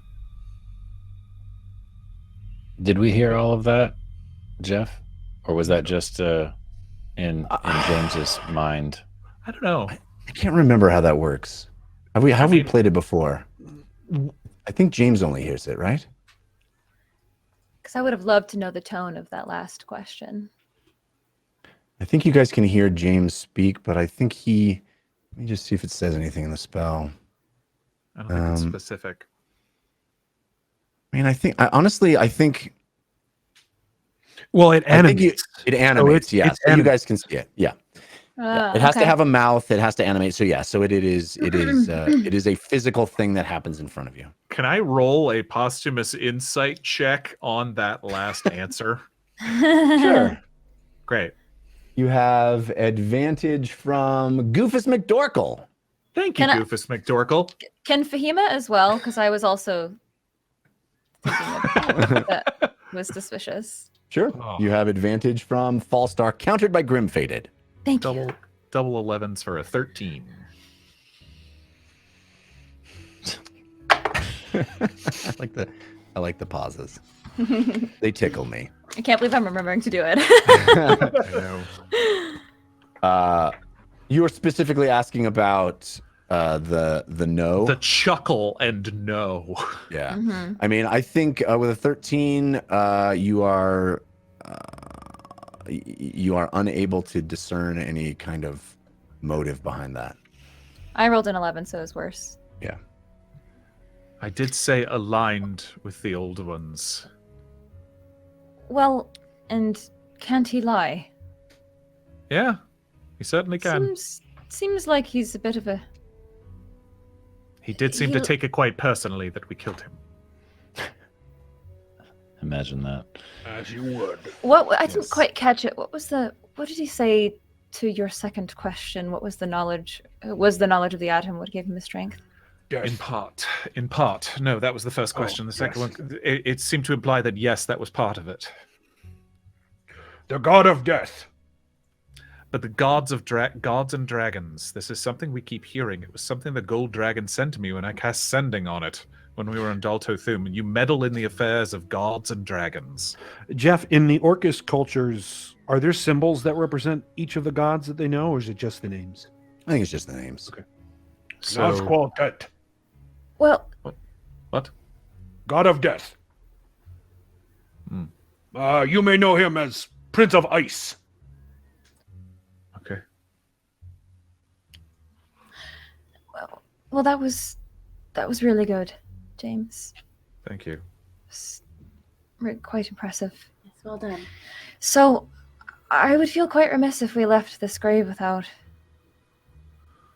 taking anything, as horrible as it sounds to say. I'm not sure we can.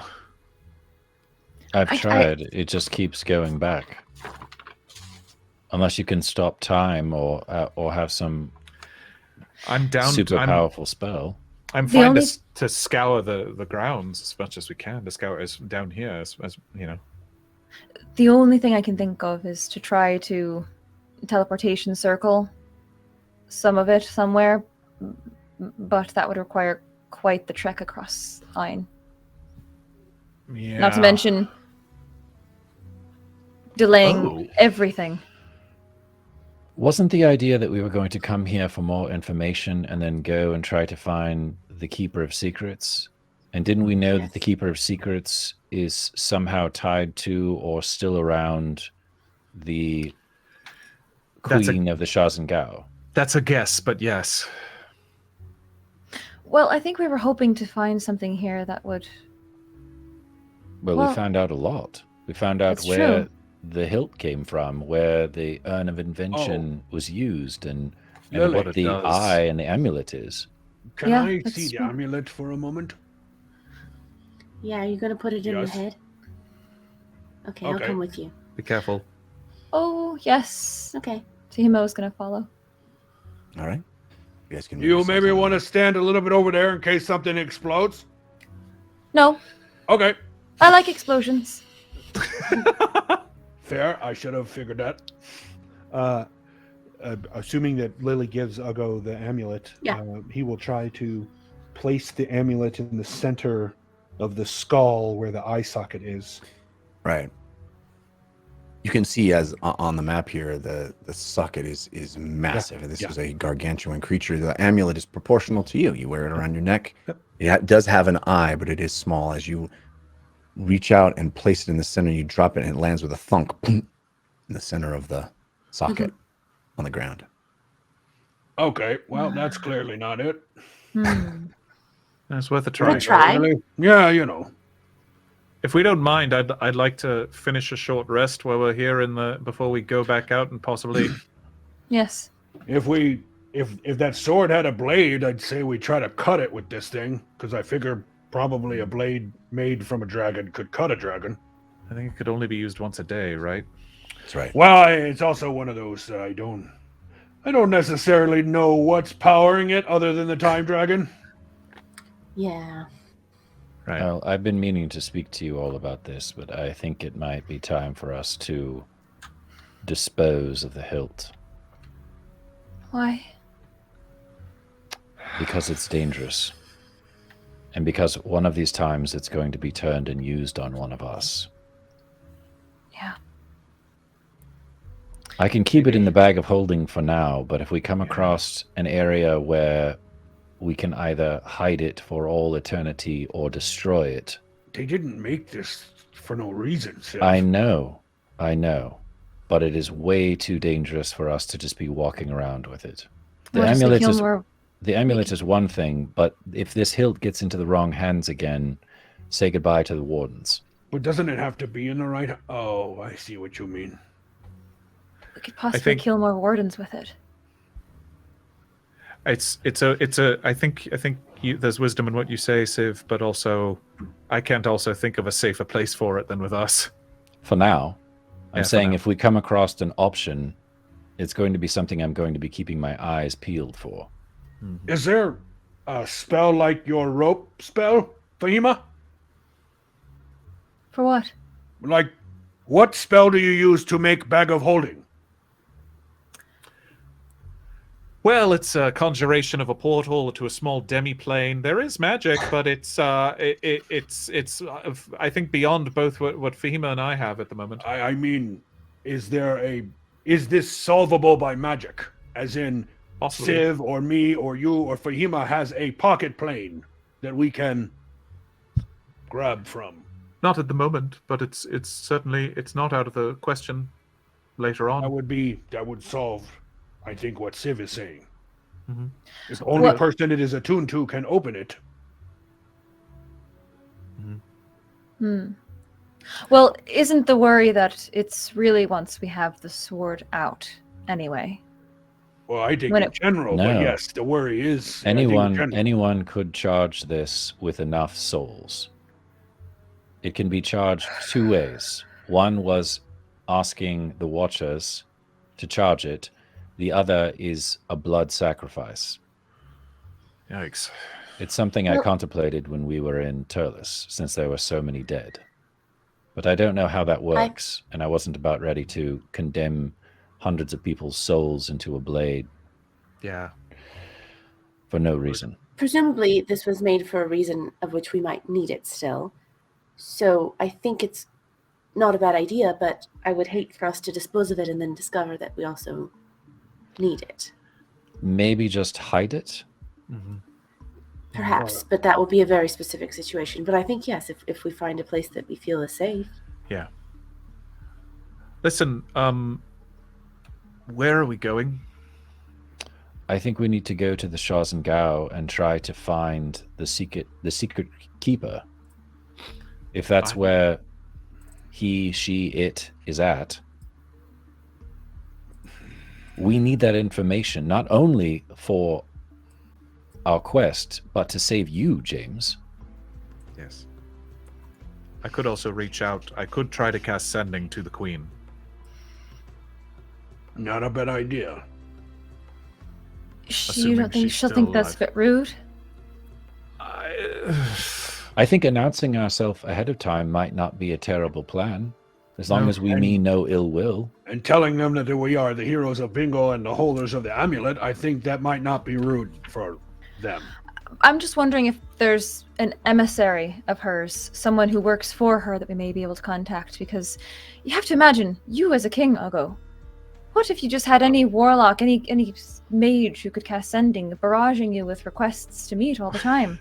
I mean, I'm not going to barrage her. I'm not going to, like, well, no, you're not a barrage, but think of how many mages can cast the spell. But also, I think she's someone that they've kept secret for quite a while, so the number of people who know her, who've seen her and are familiar with her, is actually a very small amount.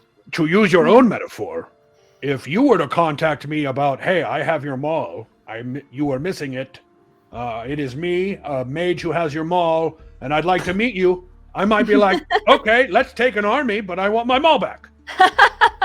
Mm-hmm.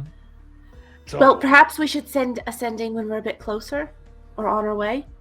We don't know where she is, yes? We don't totally know where she is. We assume she's in the capital, but I mean, if her existence is such a secret, she could be anywhere. And you could do it right now, while we're standing here. Yeah. I won't tell her where we are in case she, is angry about something. So you have the watch. I'm coming to get it. Perhaps we just request an audience with her. It's a good idea. Humbly. Okay. Make sure you use the word humbly. Yes. I don't think we want to assume that she's going to see us or anything. It's a request. All right. But I also want to reiterate that I think time might be of an essence for us to get out of this dragon cave. Yes. So... Again, I don't think anybody's been down here for a very long time. Well, we need to honest. I think this might be one of the safest places we could be right now. We need to get back to the wagon at some point, otherwise the wormlings are going to feast on our horses. Yeah, I miss my bear. I think if James needs an hour, we can give him an hour, but other than that, we should get going. Miss my bear. Okay, yes. I'll finish a short rest, Jeff. Yeah, if that's okay.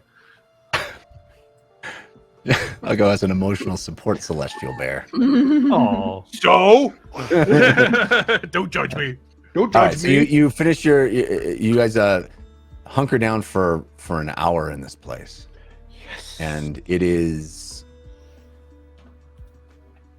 disconcerting, this silence in here, this quiet, this place that seems to be stuck in one time. Even kicking at the dirt under your feet displaces it only momentarily, and then it comes back. You are sitting here, an anomaly, things that don't belong here, and it is palpable, that sensation. Everything in its place, everything when displaced returns to its place, save for you, who intrude on this silence, on this static place. And the hour passes. Each of you are welcome to roll hit dice if you'd like to get some HP back. James, you restore your spell slots. Yes. My channel divinity is also restored. Yeah. I will let everyone know that I also found an exit. So I'll just say, just so you know, we don't have to go out the same way we came in. There are other paths. Well, you don't have to leave this section of the cave this way you came in. It does appear that the cave only has one entrance and one exit. Oh, okay. Well, then never mind. The entire lair, you know. Oh, this area, you can like get back to those other. If you recall, when you moved in through here, Civ, when you led the team in here and you snuck through, you moved through these chambers that seem to be large, almost storage facilities for something, and you can kind of get back to those other areas in a way that it wasn't immediately apparent when you moved through. But in order to get out back to the surface, the only way out, it seems to be, is that. Okay. Never mind. Sorry. As we sit there, James kind of regains his magic, and I would like to think of the face of the Shazengao Queen from that vision 100 episodes ago. And 100 years, yeah. And cast Sending. Okay. Your Highness, I'm James Quillis. We hold the amulet. We request an audience. Survival of the Wardens and all of Ain at stake. Please.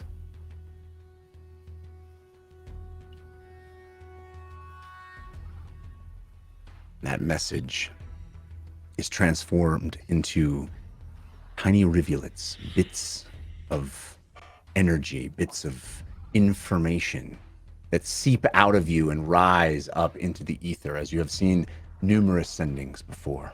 That's my favorite part. I'm glad you enjoy it. You see this demon-like figure standing hunched inside this effervescence that rises from him. And James, you wait. And you wait. Come on. And you wait. Come on. And then you hear a voice in your mind.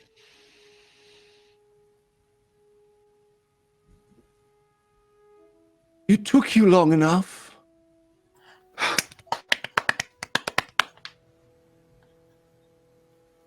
I think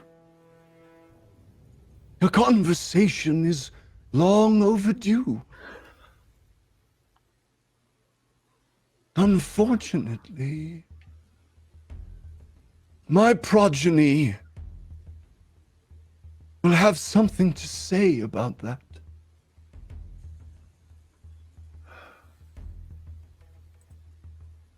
Come, if you can. We should talk. Woohoo! You see me get very excited.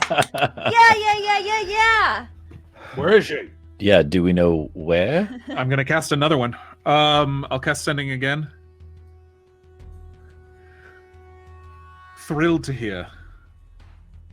Where are you? Li Zhao?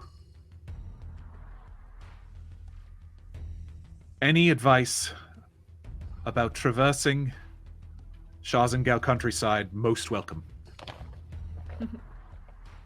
And again, that effervescence rises from James, this hulking, dark, protruding features, this man who is slowly becoming a demon, and you see it rise from him.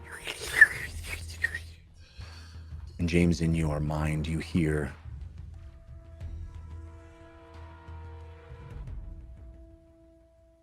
It will be dangerous. But you must persevere. Convince them. I am in the royal palace in Li Zhao. Under guard. Show them something marvelous.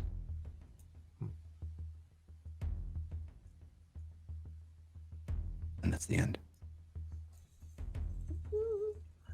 The good news is she sounds quite willing to see us. What'd Yes, she but- say? Where is she? She's in Li Zhao. She's under guard. It sounds like her progeny, her children, are keeping her there under lock and key from the sounds Well, of it. then we have to free her. Well, I don't know, freeing. I mean, I don't know if she's so much imprisoned, but she's certainly saying that those in. It doesn't sound like she's in power. It sounds like her children are in power, and it sounds like it will be. She says it would be difficult to convince them. But What do we have to do? She get show images? them something marvelous. Like my expert ability at backflips? 100%. I think that's exactly what she meant. Well, we have time. Honestly, we can prepare a talent show on the way there. We have lots of skills True. You as know a what group. would be truly marvelous? What's that? The backbone of a time dragon. And on that note, we will go to intermission. What do you mean by that, Argo? We will go to intermission. We will be back shortly. I want to thank a couple of folks that gave us balloons over that period. Squid Bob Tentacle Pants. Yeah, Squid Bob. Thank you. The current Force War update is Team Force of Good, 39%. Team Force of Evil, 61%. Wow. Wow. Evil's kicking Evil. into gear these last 2 weeks. That's right. All right, we have, I believe, a brand new feature for this intermission. Oh, yeah. Ron has made a highlight of some of the new merch items. So check that out right now. We will be back shortly.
Hey, we are back. Thank you for sticking around with us through intermission. We are grateful for You're you. welcome. Really cool. Yeah, thank you in particular, Katie.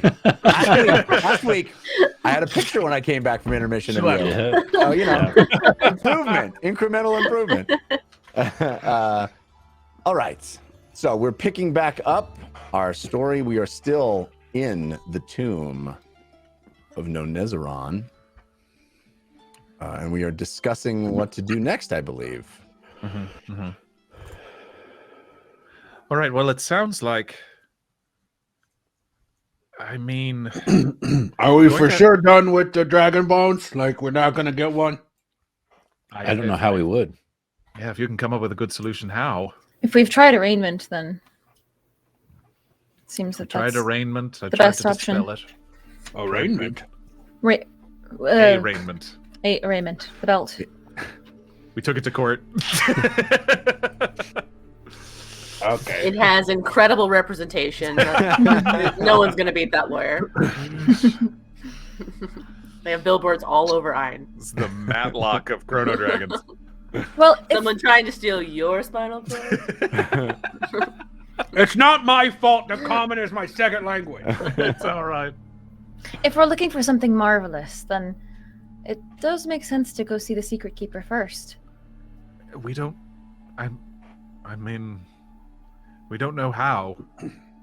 We don't know where the Secret Keeper is. I could try ascending to the Secret Keeper. I would prefer if we got somewhere safer first, because then I'm going to need another hour because all my spell slots will be gone again. So fast. So the idea is that we're going back to the wagon with the horses and the bear, and then traveling west, correct? Northwest, sort of, yeah. Is there a point in us Well- trying to sneak into Zhong at all to see what the state of the Shazengao is? I mean, it's not a terrible idea. Because Lily could turn us all into Dragonborn, right? My biggest concern is what is marvelous? What are the Shazengao, the progeny of the queen, going to find marvelous? Well, I don't know. We have these, and I pull out a handful of dragon-faced coins that are I keep forgetting You we know, have those. You're right. from that I time mean- period. We also have Oh, the yeah. amulet. What the are those, amulet. sorry? Coins? The coins that we found with the hilt inside of the treasure chest, which we also have, they're from that time period. They're Maybe. priceless. Right. Well, would not. I was just remembering that Torvald actually said that if there was someone alive that would know where the Secret Keeper is, it would be the Queen. Right. So I had it backwards. So Maybe we go to the queen to figure out where the secret keeper is. Yes. Yes, I think so. James, maybe you know better than I do, but was it sort of like something marvelous, wink, wink? Or was it like, no, just something marvelous? Because the marvelous wink, wink would mean like very obviously the amulet. No, I don't think she meant it's something that specific. But I mean, it very well could be the amulet. But I think basically, her intention was that we were going to have to impress them. Which, listen, hey, look at us. I think we could do. We have a variety of skills. Indeed. Assuming only that there was they'll a way cut you to- apart when they see you. If only there was a way for us to get Jan Mo to join us. I tried so hard to convert him when I was with the Ashen Mage, but he was faltering.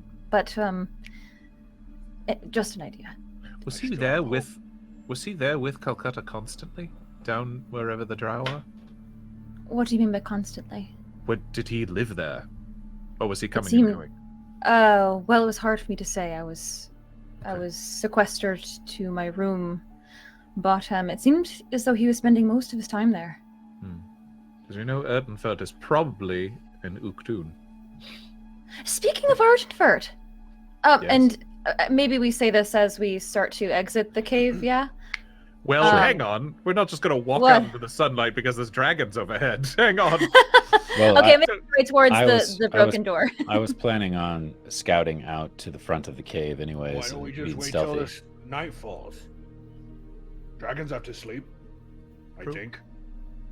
Does Fahima know when blue dragons, or when, I guess, any kind of dragon sleeps? I don't think so. I think you know that they sleep. I think it would be hard to know when they sleep. I was just going to say, And presumably, if they're teen dragons, their sleep schedule's all over the place. They are young dragons. You're right. You're right, Oh, Lily. man. Well, the wormlings are like toddlers, right? Well, then they're getting up every couple hours. No, that's newborns. Yikes. I don't know. I haven't had a child. No, toddlers do. They're liable to keep you up all night. These weirblings. I was just going to say, and speaking of Urgenfurt, all of this talk of Anevrius and the atoms and combining science with magic, we've really put the Mecha Warden on a back burner, and I think we've got to talk about that again soon. Yeah, it's... What do you want to talk about? Building it? How to stop it? Building a Mecha Warden in return to fight their Mecha Warden? I don't know. I don't didn't know. ever consider that until right now. Well, maybe that's something we could get the Shazengao to help us with, assuming we can get them on our side. Right. Who better to... Well, Because look at us. I mean, hey, we're impressive, but we're not building a Mecha Warden, five of us. There's no time. I was trying to think of who would do that. Who would be able to do that. I don't know. Erdenfurt. Can we clone Erdenfurt? Can we get another Erdenfurt? We certainly One can time I clone him, disguised he cloned myself me. as Erdenfurt, and it did not go well. True. Oh, right. Yes. Yeah. Okay. Bad memories. So Civ, you were going to go ahead and... Yes, may I have my dagger back, my friend?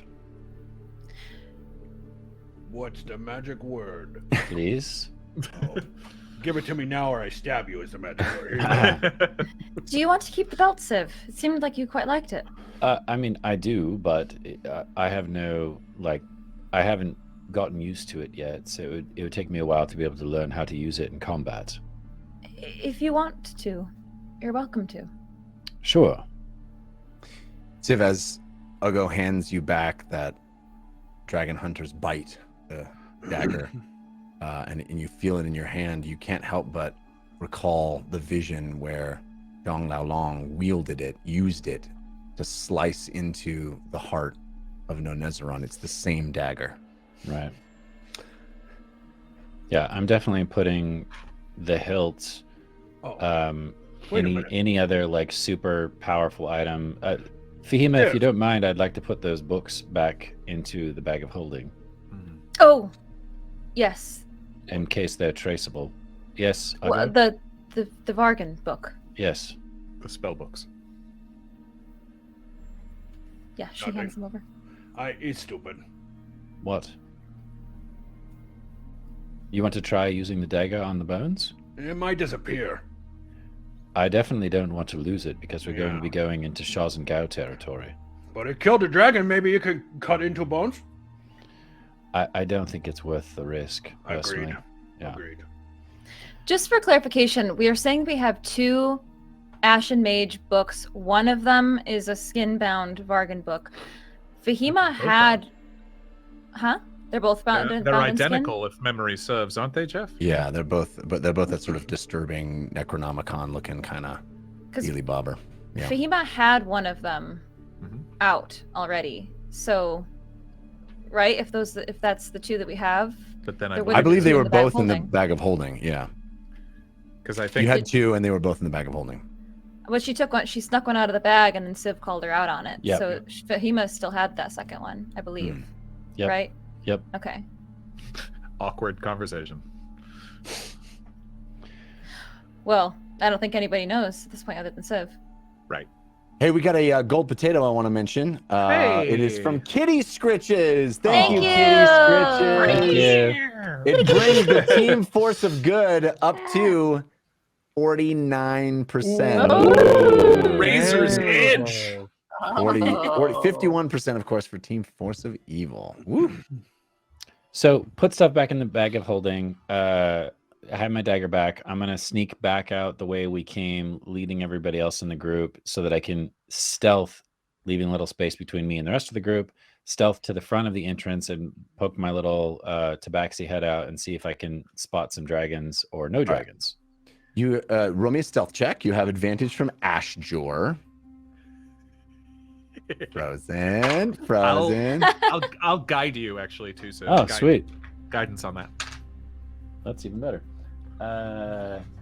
18 on the roll plus 13 is a lot. A lot. 31. Okay.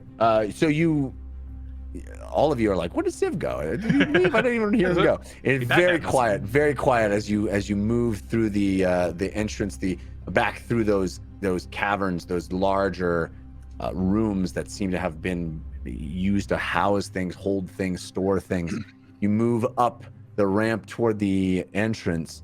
Roll me a perception check now. You have advantage from Hadrian X. This is so weird. I enjoy it very much. It's pretty funny. All of us have remembered so far, which is Yeah, also pretty shocking. good. Well, most of us haven't rolled That's yet. really shocking. I'd say not a lot of Do I rolls. still have guidance? No, I think it used up. Yeah, used Oh, up. okay. It's only for one roll? Okay. Yeah. 18. All right, so as you very quietly, very secretively poke your head up and out, and you look around and you notice, well, first of all, with an 18, you do not see the blue young dragon that you fought, that you shot with a psychic arrow that James had held in a black inky void of death in the sky. What you do see are a number of wormlings wandering around, sort of padding around right at the entrance, all of them sort of various colors of these wormlings padding around, sniffing around, just sort of on the ground, which is interesting because you had seen all the dragons in the sky up to this point. They're on the ground, sort of wandering in this strange location that is sort of dead and that section right at the entrance where that is desiccated and dry and devoid of life, right in this sort of periphery that leads to the forest that is in strange, disparate seasons. Are they scratching at the ground? Are they No, they're rooting more in it? like padding around, just kind of looking and sort of on guard, it seems. Huh. How many? You rolled a what? An 18, 19? 18. 18? 18. You see 4. 4 wormlings. Okay. I will sneak back to the group. There's 4 wormlings just outside of the opening, and for whatever reason, they look like they're guarding that patch of dead earth. Which patch? Just outside of the cave entrance, there's that desiccated ground. Okay. Not inside the cave, because I went all the way to the opening, but just outside. Fahima, you can't cast that gate again, can you? I can. You can. With a short rest, yes, I can. And we just had another one after the one we just did. Sorry, what was that? We just had a short rest, and that was enough? Yes. Was. Okay. The other option is we could try to lure them away with some bait or something, and then go about our merry way. It just depends on if you want to use the spell or something else.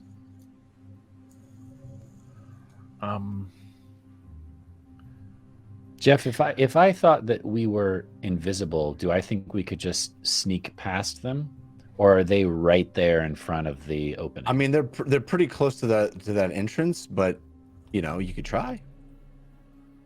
Fahima, Mm-hmm. what do baby dragons eat?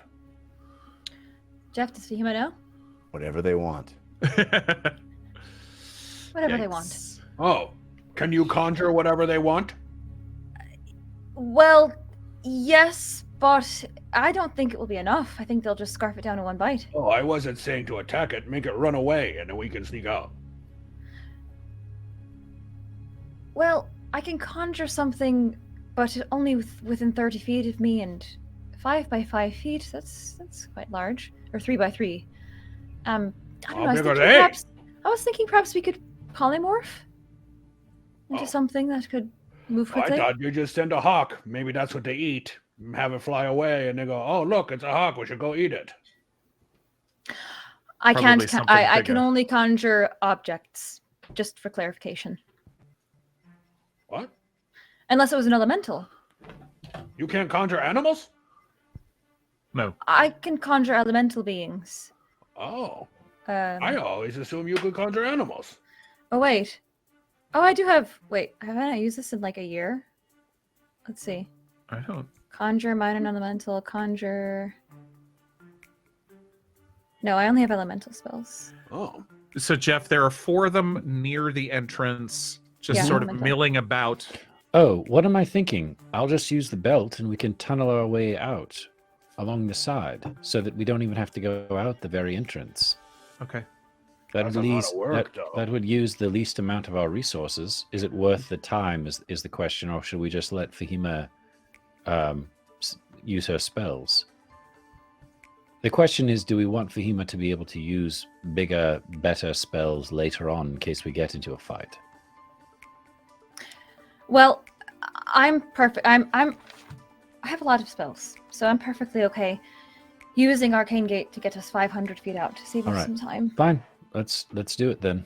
It's 7 of 1/2 baker's dozen or 7 more. Right.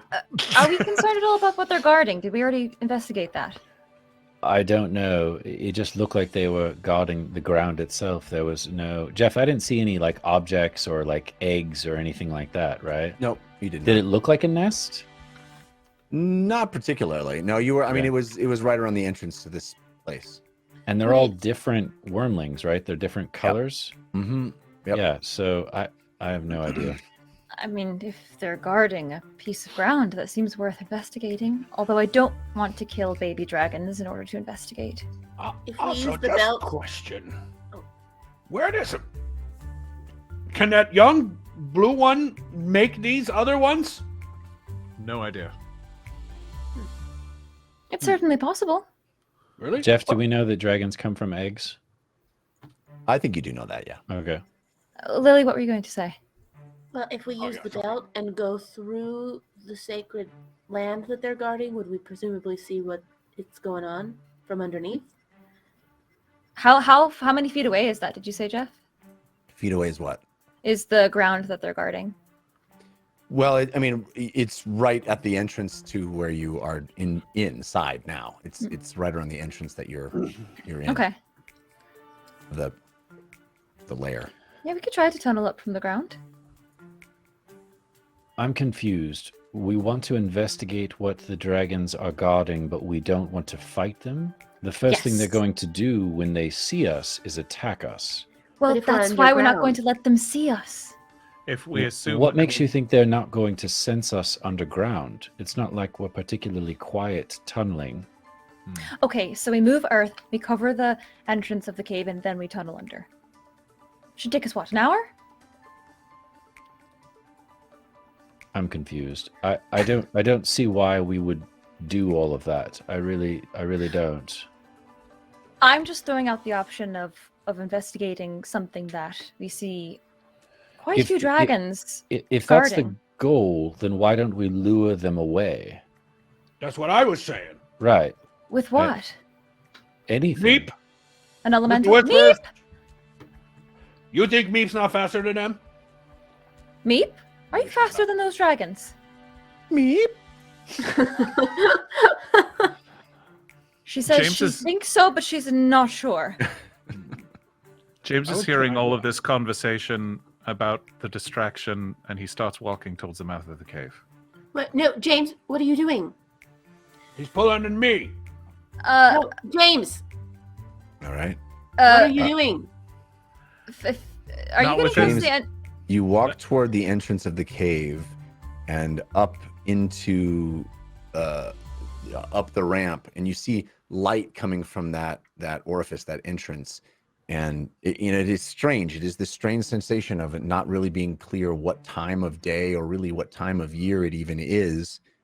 As you make your way to the top of the cave, everybody join me in the map room. Yeah, I'll go move to catch up to James. I would like to cast something before we go into initiative, if that is going to happen. You can see what we see, though, in the map room. Ooh, pretty. You are in the you come up in the bottom right corner of this map, out into this sort of strangely dead area. Just beyond it is the edge of the forest, which is summer and spring and fall and winter all butted up against one another beyond this edge. And you see, James, you can see very clearly as you approach the surface, a green dragon wormling, a white dragon wormling, a red dragon wormling, and a black dragon wormling. James, holding his arcane focus in one hand, reaches out, and you hear dark words once again start to issue forth from him. James. And he draws a line in the sky. And 60 feet in front of him, you see the sky split. And James casts Summon Greater Demon. Whoa. All right. And there is a terrible sound in the sky. There is a ripping and tearing through the plains, and almost a high-pitched scream as what climbs out. James, can't you lose control of that thing? Doesn't it attack anyone? A humanoid, looks like a monstrous melding of a human and a vulture, and I summon a Vrock. Oh. Is it medium-sized or large? It's large. Don't And you hurt the see dragons. James make eye contact with it. Keep them busy. So you have to. Did you have to roll something in order to make sure that you maintain your control over it? It gets a charisma saving throw at the end of each of its turns. Oh my god. All right. Well, let's roll initiative. Well, We have. wait, I wanted to cast before. Oh, yeah, we yeah. roll- What did you before we want to went cast? initiative. I wanted to cast Conjure Elemental before Alright. we went into initiative. That takes a full minute. All right. I got so I don't know how impatient. that works time-wise. Demon James got impatient. Yeah, I don't know if Yeah. there was a minute between what just happened and James casting that. Unfortunately, say- Summon Greater Didn't Demon seem like only, it. only takes an action. It's an action. Yeah. I mean. Yeah. If James's goal is to make this happen before you have a chance to, then you can still be casting it as it goes off. We'll say that you're, halfway through the cast before he gets to the surface. But that still requires, 5 rounds. 5 rounds in order to finish casting I'm it. never gonna cast these elementals ever. All right, everybody roll initiative. Morgan apologizes. See if you have advantage from Hadrian X. Fahima, you have advantage from Dadriff? Dradif? I messed that up Dadriff. hard. Love it. Just roll. Dradif.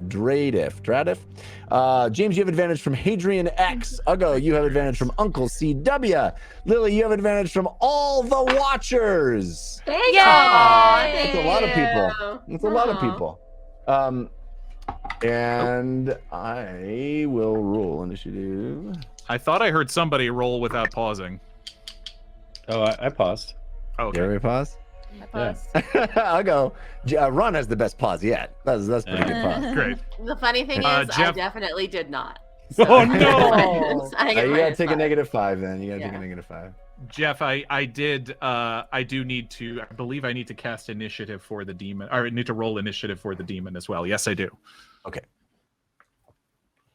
So what do I get advantage for that roll as well? Sure. Yes, you would have advantage from Hadrian X. Okay, got it. Okay. So weird. Okay.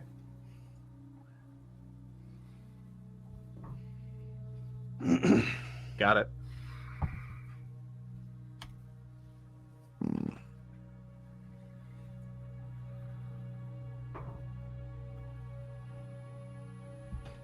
And I'm rolling all of them individually. It's fun. All right. Civ, what did you roll? I got a natural 20, so 28. Whoa. James? I got a natural 20 for a 22, and the Vrock got a 17. All right. Oh wait, no, actually, I think it was actually yes, it's a 17. Ema? 11. Go. 15. Billy. 17.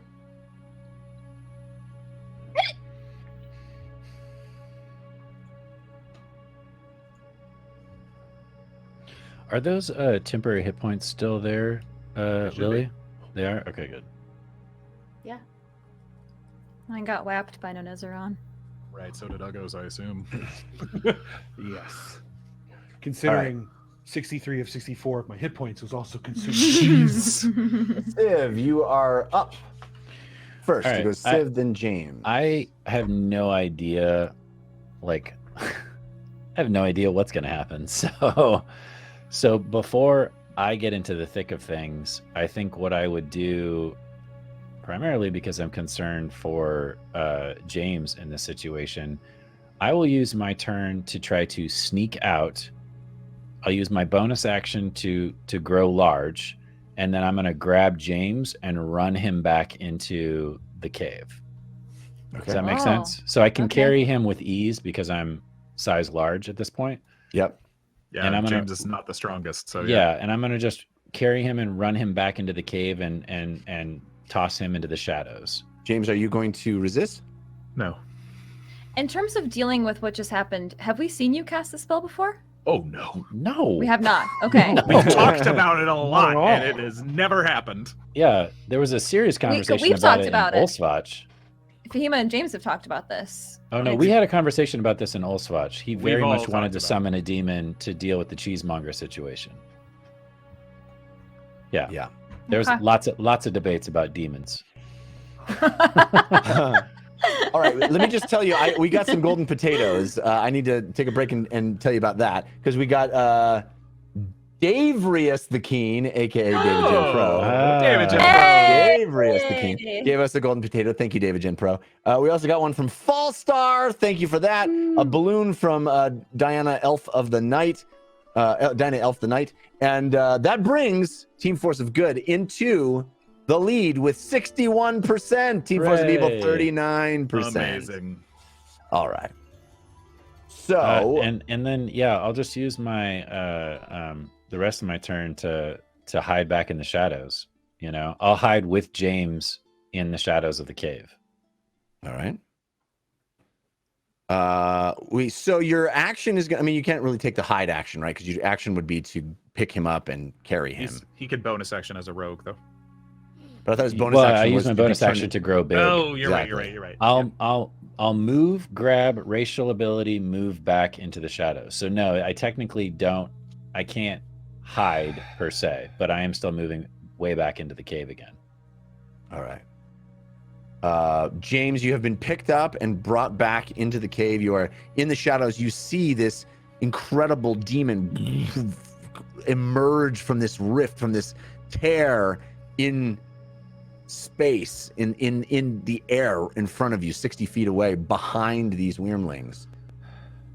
And hope you you know what feel you're yourself doing. get picked up by this enormous cat man. Oh, actually, I need to do this. Whoop. Large Yep. sieve. And it is your turn, James. What would you like to do? When Civ deposits James, I just want to say quickly, Civ, don't let him lose concentration because he will lose control over that demon. She's right. All right, I'm glad I brought him back inside the cave then. What are we doing? Are we investigating what they're looking at or not? James, you know that demon's going to hurt the dragons. It's keeping them busy. Trust me. You think you can control a demon? What is wrong with you? We don't have time for this. He's right. Fahima, What do we have time for? why don't you make yourself invisible and go investigate whatever you want to investigate so we can get out of here? Fine. James, it is your turn. I mean, that's kind of my turn. Okay. Is That discussion. if we are going to investigate, then I'm holding there and holding holding it in concentration. Yeah, and I mean, I already issued a verbal command to it to keep them busy, which is what I'm supposed to do on every turn. So yeah. Okay, so you stand there staring out the up the surface, up through this portal and in up to the surface level, and you see this demon seething, ready to attack. I'm waiting. It is initiative 20, which means I get to use a lair action. Whitebeard. That's right. Here they come. We're gonna get trapped in the cave. One of Whitebeard's lair actions Let's is hope called... that you don't get damage. What? Right. From a layer action. Let's hope he doesn't happen. get damage from a layer action. Good. It's called Batten Down the Hatches, which in the context of Whitebeard's Juddy means that he could seal off the exits. Yep. Oh gosh. So in this context, you are stuck inside. in this situation. All of us are stuck inside the cave. Cool. Yeah, I guess since you're inside the cave, I want you to be stuck in the situation with the wormlings, not separated from them. So Well, he pulled him And you have to inside. wait to use your layer action. that's interesting. I mean, we did. Yeah, we are. I mean, unless inside your the layer cave. action pushes us out of the cave. well, I got to do it before Fahima can go, because then she can get you 500 feet out. So I'm still going to use it now. You guys will be stuck in the cave. Okay. So we can no Yes. longer see the wormlings. Yes. What So makes it- that? What makes that not able to cast the arcane gate? You still can. Now Now you can't leave. I mean, I guess you could arcane gate out of Whitebeard's Jetty if you wanted to, right? That would be the idea. Yeah. Do you Well, have to yeah. s- I'm not challenging. I'm just questioning. Do you have to what the logic see is. where you're It's going? hard, right? Because we're applying something that doesn't make any sense to the situation. I'll go with whatever you say. We also have the belt and can maybe tunnel through. Yeah. Yeah, does Arcane Gate require you to be able to see? No, right? You just need No. to be there. Yeah, I don't it's think like so. it's like Actually, maybe hers. it Let's it look might. it up. Yeah, I'll pull it up right now. I think it might. I thought it Let's was like see. Dimension Door. I It think might it be. is. Let's just Dimension take a door, look. you don't have to see. Right, you don't have to see it. Choose 2 points on the ground that you can see. Oh, look at You that. have to be able to see 1 point it. within 10 feet of you and 1 point within 500 feet of you. There it is. Yeah, All right. you did it. But yeah, I did it. But now, what does that get? What does We're that get trapped me? into- we gives have to me dig. nothing. We have to dig out of the cave to even. Oh get my out of god, it. Jeff is thinking like a player stuck in a DM's trap right now. I It's, mean, it gets me so nothing precious. because I don't The want you trap guys is stuck. on me. I don't want you guys stuck here. I want you stuck out there. Couldn't you just say there's a cave in inside of the cave, and that would have to flush us out? Yeah. Deeper in the cave could have. We are at crumbled the or- entrance. Mhm. Yeah. It's still open.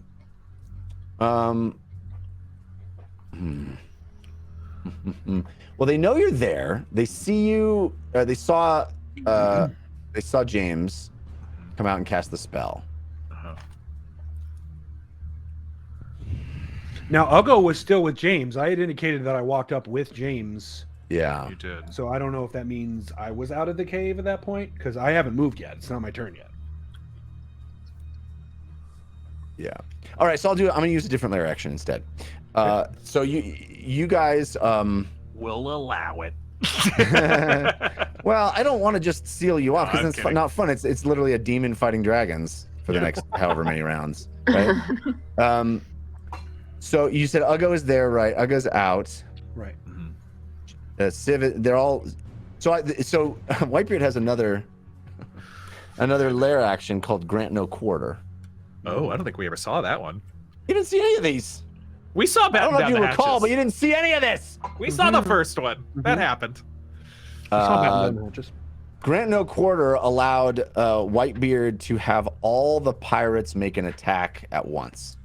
So in this context, all of the dragons are going to be able to make an attack. Wow. On the demon? We're out there too. Well, that's the question. I think at least one of them will attack the demon. I would. But I hope think so. a couple of them are going to at least attack you guys. So here we go. So let's start. Black Dragon first. I have advantage from Shiny 8-Bit Boo countered by Hadrian X. Why not go large? These are wormlings. They're not big dragons, but it's still going to be able to have acid breath that it is going to attack if 15-foot line. Oh, man, I might even be able to reach you, but I think. Oh God, no. Well, we're also James and I are also 30 feet deep into the cave. Yeah. Yeah. So it's just me. You guys are ruining everything again. Again. We needed a big distraction, and I used the biggest distraction I could. They can come running into the cave. Oh my God, Yeah, your I mean, shirt says technically, Eldritch it allows them Blast? to attack, not move. just Oh, I noticed see. that. Just attack. God. Yeah, Yeah, that's not going to do much. I can do anything. Well, at least the red one and the. I mean, how long is this? 30 feet? You guys are no fun at all.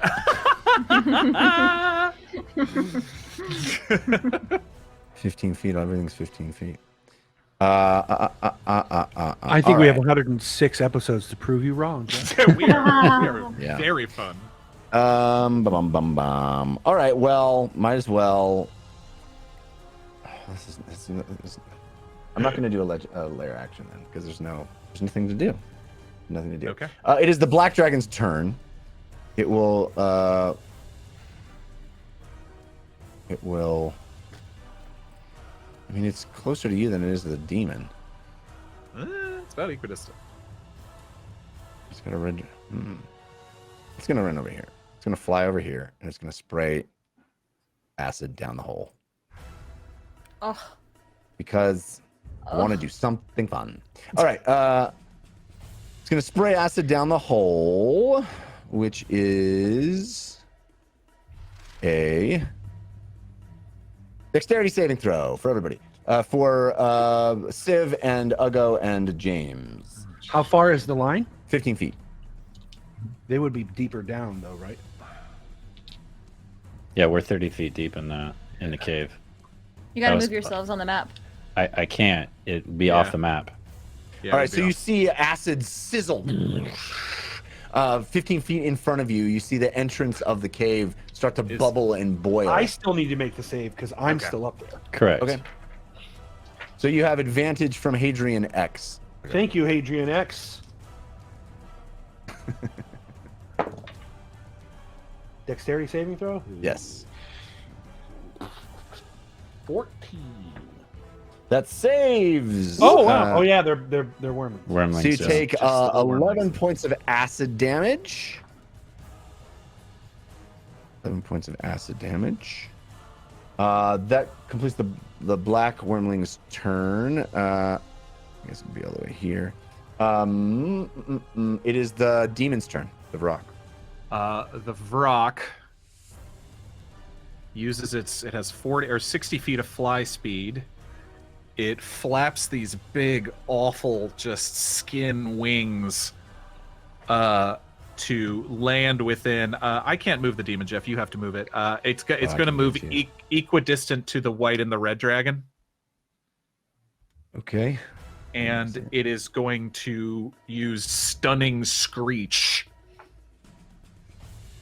The Vrock emits a horrific screech. Each creature within 20 feet of it that can hear it, and that isn't a demon, must succeed on a DC 14 Constitution saving throw or be stunned until the end of the Vrock's next turn.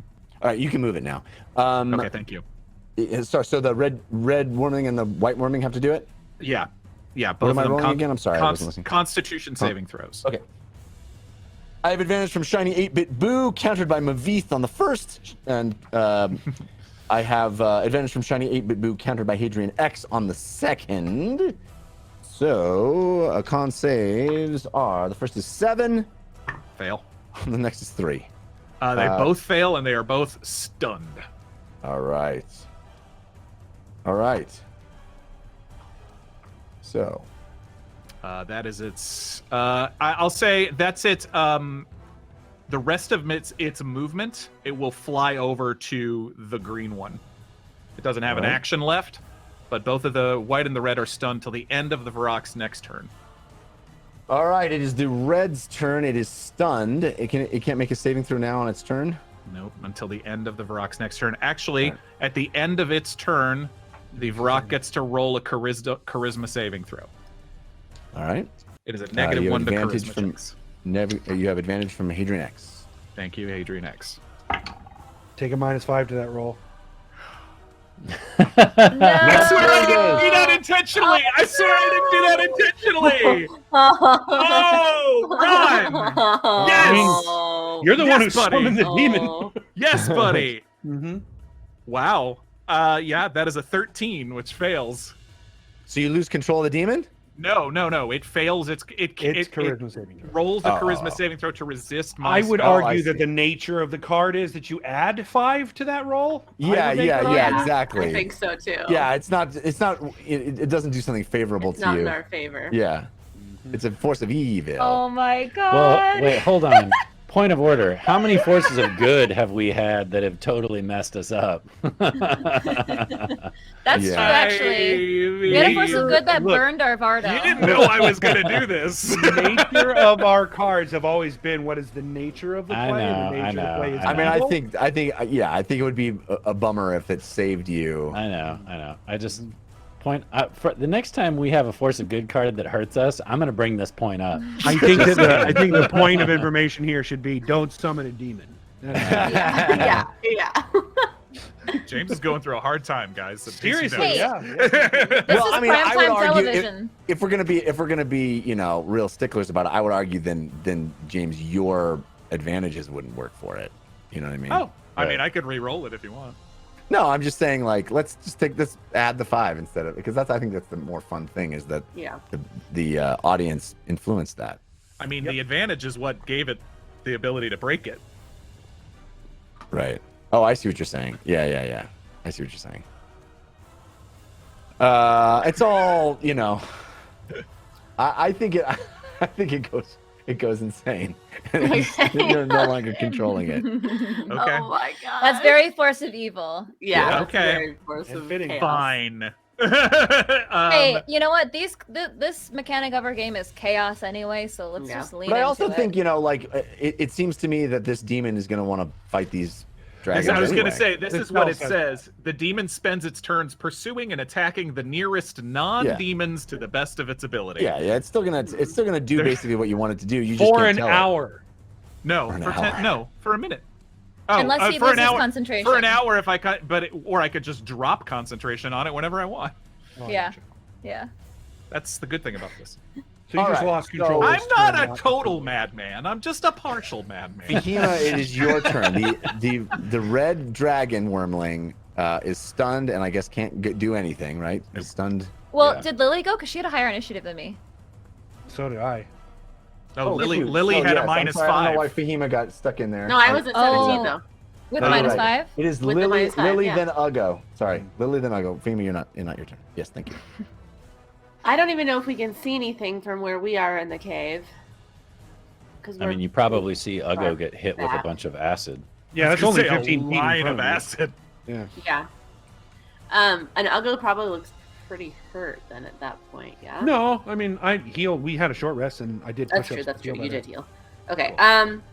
Okay. Lily is going to come forward. I don't know if I see myself on the map, so I don't think I can do that. And then I'm gonna Keep away from the demon. I don't even know if Lily's seen the demon yet. I just imagine James whispering this into Civ's ear while he's standing there. You've heard it Stay away from the definitely demon. from here. Stay away from the demon. I don't have control of it anymore. Oh, James. And then okay, then I am going to. These dragons, how big are they? Are they large creatures or No, medium? they are medium-sized creatures. Yeah, They're babies. babies. Great. Okay, Lily will come forward, and I'm going to cast Bigby's hand. Okay. And the one that's right in front of us is Yeah, the black one. attacking dragon. us, yeah? Yep. Yep, It it attacked- sprayed it attacked acid at Ugo. you. Yeah. So I am going to attempt to grapple that one Okay. with grasping hand. All right. So you have advantage from Lily Dumblestuck fan on your strength check, and I have advantage from Shiny 8-Bit Boo, countered by Hadrian X. Okay. Oh, I rolled a strength- natural 1. Okay. I'm gonna roll my strength check. Good job. Okay. I can't tell if my camera's actually freezing, so it's hard No, for no. me to like. You looked you- good on my end. Okay. Tony. Yeah, You I look very good. honestly Okay, been good. fine most of the night. I don't know what it looks like on the stream, but you look great. Okay. I'm trying to. And your hair looks really cute too. Thanks. All right. I'm Not trying once to have I roll got it. that. Not once Roll a have dice. Yeah, right, Silver Fox. Oh my god. No one comments on how hot Ron is. Hot Yeah, Ron. exactly. See? Hot. Give me that Yeah. bud. I think I have a, Give me I have that a bud. +8 to strength. Anyway, I got a 19. So I got a clown nose. Yeah. No problem. I mean, I rolled a natural 1. So the Bigby's hand materializes and grasps this small dragon, this black dragon, its wings folding in as the fingers grip it and squeeze. and then I don't really want to hurt these dragons, so I'm not going to do the bonus action to do extra damage, but I'm going to give Ugo, who's right next to me, Bardic Inspiration. Like, just touch him because he's right there. Thank Yeah. you. Are you need to okay? Kill a demon. Okay. What'd you say? I said, thank you. I need to kill a demon. No, Okay. you don't. I'll go. Just avoid it, and we can walk right by. James? I'm not calling Hamlet on this thing. All right. That complete your turn, Lily? Yeah. Ugo, you're up. Ugo casts Guiding Bolt at the demon. All right. Fine, be that way. I will, demon.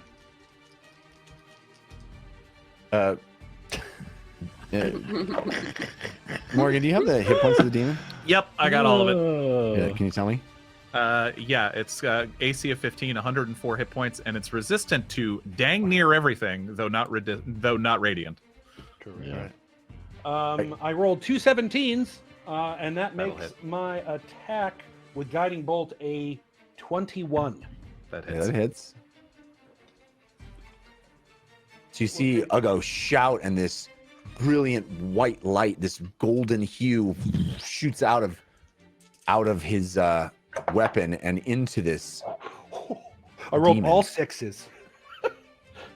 24. 24 A total points of 24. damage. 24 radiant. The demon And the next squeals. attack on it gets advantage too. Yep, next attack gets advantage on it. James, there is a part of you that sees this demon injured, and there is a part of you that feels for it.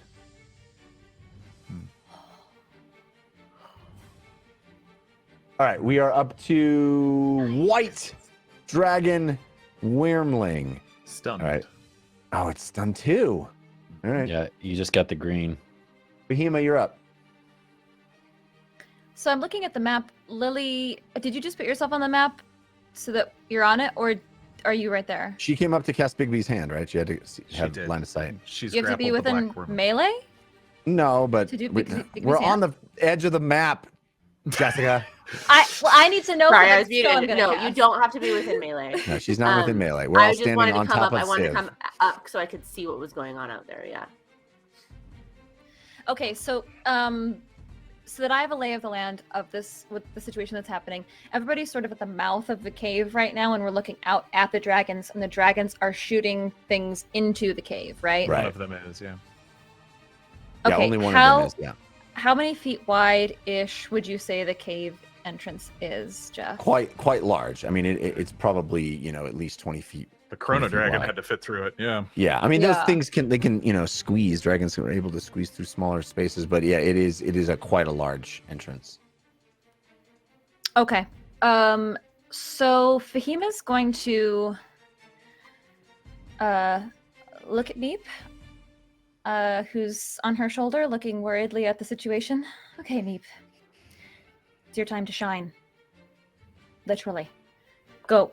And Meep is going to cast Elemental Fusion Mhm. and cast a cone of fire and cold on the entrance of the cave to block anything from entering the cave. Okay. All right. So that's a 30-foot radius, 40-foot high cylinder of bright light.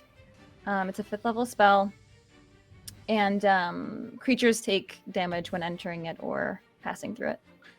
All right, so you see this eruption that happens right, and it obscures your view. You no longer see the demon in front of you. Lily, do you have to maintain line of sight on Bigby's hand? I have to maintain concentration, but I don't think I have to maintain Line line of of sight. sight. I'll double check. All right. Before I end my turn, Fahima will turn to Civ and say, "Okay, I'm going to hold off this entrance. If we want to do any investigating, it's up to you with the belt. Oh, you want me to burrow through the ground? I think that's our only option. I right do now, want to though. clarify. We don't that I even am know the what one we're outs- investigating. Sorry. James! I bought you time. What do you think? You see stunned wormlings out there? Go out. Go investigate. I'll do it James? myself. No, I you think, won't. hold on. Just for a point of order, I understand where Ron's coming from here because I'm in the same boat. Is Ugo outside of the cave or is he in the cave? Because if he's in the I cave... was not in the cave. Okay. Oh, We I All were- thought right, so you you were are in the cave. separated from the group. Then let's just move everything this direction a little bit. I exited the cave when James initially did. Right, and Yeah. he did not get back. He got the acid blast that was Yeah. shot not all the way into the entrance of the cave. So now we're cut off from Ugo, From me. correct? Okay. I already Okay. cast it. I didn't realize that. So you didn't move back when you had your turn. No. Okay. No, there's He a sh- demon out here. He shot a guiding bolt and stayed where he was at. Okay. So I'm sorry. Now that that's been clarified, what were you ladies saying? We were getting heated about the demon. Mhm. No time for that. Nope. Not even going to go down that road. We've got too many things to worry about right now. All right, So, Fahima, your turn's over. Yes. okay. All right, the green dragon wormling is gonna spray. It's poison breath at the demon. That's not going to Guess do anything. it is immune to poison. Yeah. All right. Yeah, demons Does are whatever it can. very rarely affected by poison.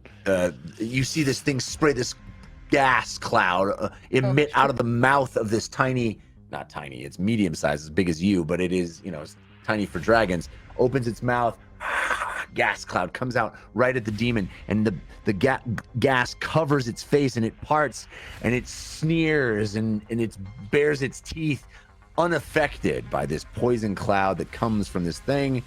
It is going to take flight and get away. That will trigger an attack of opportunity if you want to roll that. Sure. Well, Well, the demon would just do it. That's what I'm saying, but I'm letting James play the oh, demon okay. 'cause it's more fun. Is it your rolls or my rolls? You can roll. You have advantage from Hadrian X. I'll tell you what to do, and you can just roll it. I just feel Okay, like I don't want to keep playing against myself. Thank you, Hadrian X. That makes sense. That's not a good roll. It's only a 13 to hit with its How do you- talons. I think you have to take 5 off too because you didn't. Right? You're right, I did. So no, it's only an 8 to hit. Yeah, so it does not hit. It takes a swipe at the dragon as it takes off and takes flight, but it does not hit it. It brings us at the top of the round, Civ. How long is it going to take me to burrow underground to get back to Uggo? Because now Uggo is out there fighting dragons and demons by himself. I mean, you know, the lowest level member of the party. We've established that the I asked if everyone is in the cave, and we said yes. I'm sorry.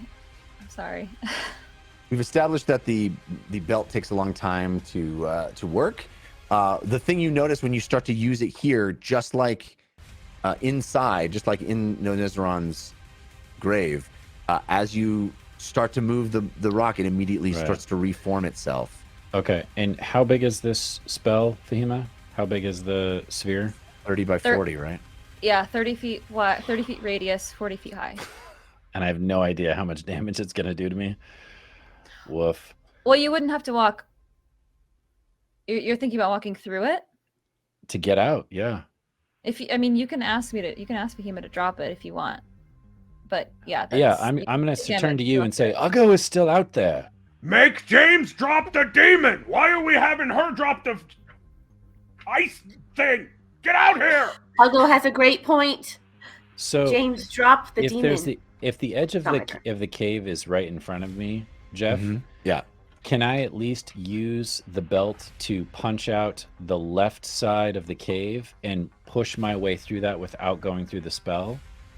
It would just be that 5-foot square. All the rock is reforming, isn't it? Yeah, it reforms. You could probably get through there fast enough by yourself, but moving any other people with you, I think would close that right behind you. That'll be my turn. I'll use the belt, punch a hole in the left side of the wall, and slip through and just try to get out to where Uggo is so that I can at least be a punching bag so it's not just him. Are you still a large creature? Yeah. Right. I can drop that if that's going to help to get me through. I mean, I think you'd certainly have an easier time of it smaller. Sure, I'll drop it. All right. Sure. James drops concentration, and it hangs around, however, for 1d6 rounds that I rolled, and I got a 6. Wait, I thought that only happened if you lost concentration on it. Nope. Man. I mean, well, I lost concentration because I dropped concentration. I don't think losing concentration is the same thing as dropping concentration. It's a punishment if you get hurt. It actually says if you stop concentrating on the spell before it reaches its full duration, an uncontrolled demon doesn't disappear for 1d6 rounds. If it still has it, still has your points. Yeah. So it is going to be here for 6 more rounds. -5. You just made Jeff's day. That's only on d20 rolls.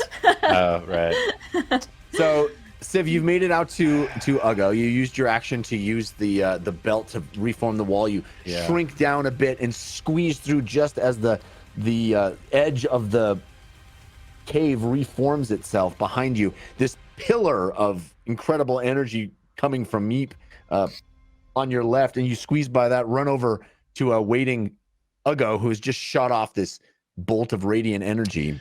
Oh, you know what? I have a dual weapon, so I will toss the dragon tooth dagger to my offhand and just for game mechanics sake and stab it into the black dragon to get its attention. All right, you have advantage from Hadrian X on that. It's grappled. We can dig and do an action. Oh yeah, it is grappled. Yeah, guys, it's grappled. 2 of them are stunned. What are we doing? Just run. I don't see. Says the man who cast a demon. Yeah, who stunned 2 wormlings. Get out of here! What are you doing? James, we have words that we'd have to have with you. Yeah, okay. Well, I just want to argue about it for 10 more minutes. What was your question, Sid?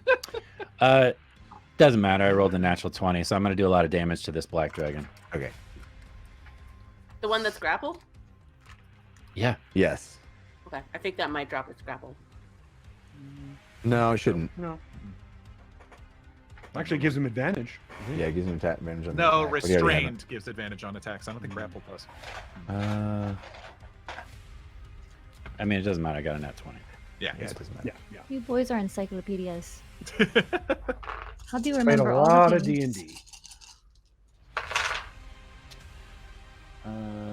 Oh, and I do double dice. Wow, this is going to be a ton of damage. Wow. Okay. 10, 20, 24 plus 10 is 34, and then I roll them all again.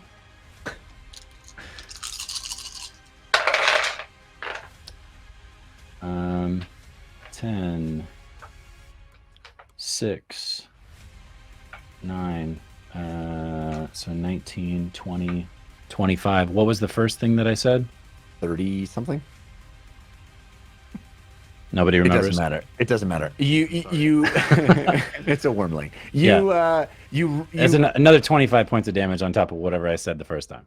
You make yourself small. You move the rock at the edge of the cavern. You squeeze through, just avoiding that energy that Meep is emitting. You run over to Uggo and you pull out Dragon Hunter's bite. You shove it straight into this black dragon that seems to be grappled by a disembodied hand. As you stab straight into its neck, it screams and blood pours from the wound. You pull to the side and it collapses dead in the hand of in Bigby's hand. It is in a single blow you eliminate this thing. Great.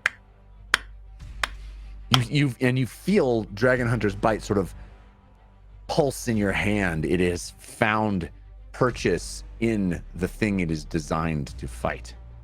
Great. How much movement did that take me to get out of the cave, to get up to I mean, Uggo? certainly not your full movement. Well, you said you were 30 feet in, right? Yeah. So it's probably my full move. Yeah. Okay. Okay, that's my turn. James, you're up. I mean, I can't leave the cave. Not without her dropping the spell. Not without taking a bunch of damage.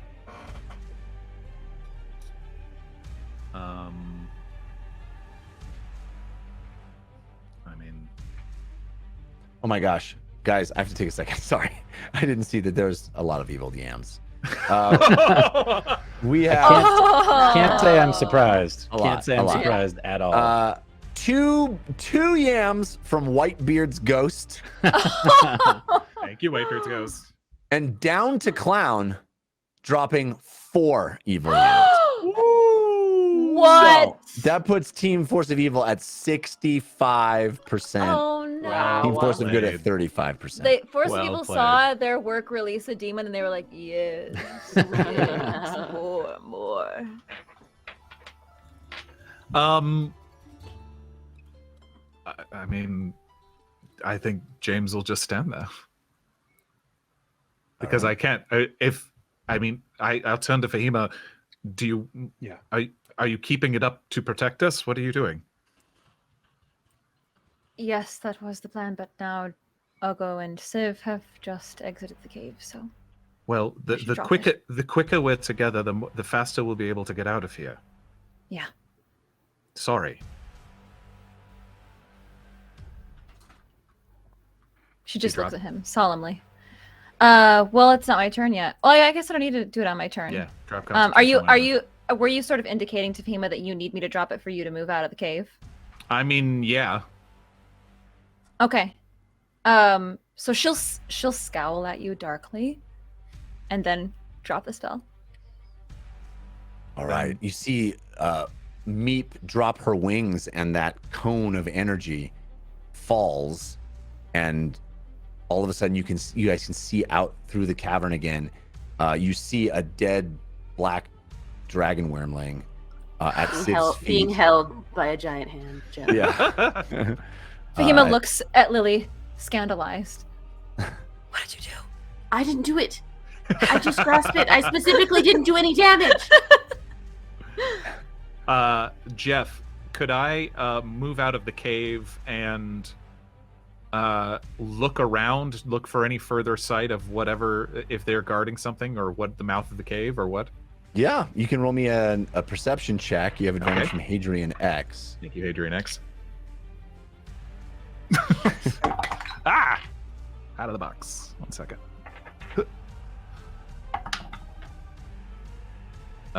15. 15 is it is clear to you that there is nothing else around here. This is a sort of a dead, dry area. This entrance, as you walked in here, you transitioned from that strange confluence of different seasons, the snow up against the spring blooms, up against the fall, all of it happening, and then you got to this area, and it's just this strange dead area. And so it's easy to look around amongst the decay, the emptiness, really, where trees don't live. There are just husks of trees, dead branches. You look around and you don't see anything that they would be protecting. It seems to you that what they were protecting was the entrance to this place.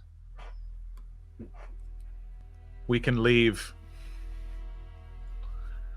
That's probably my action to do that perception check, yes? Yes. All right, then that's my turn. All right. We're up to initiative 20. So I'm going to do a Whitebeard action. I'm going to do blow the man down. No.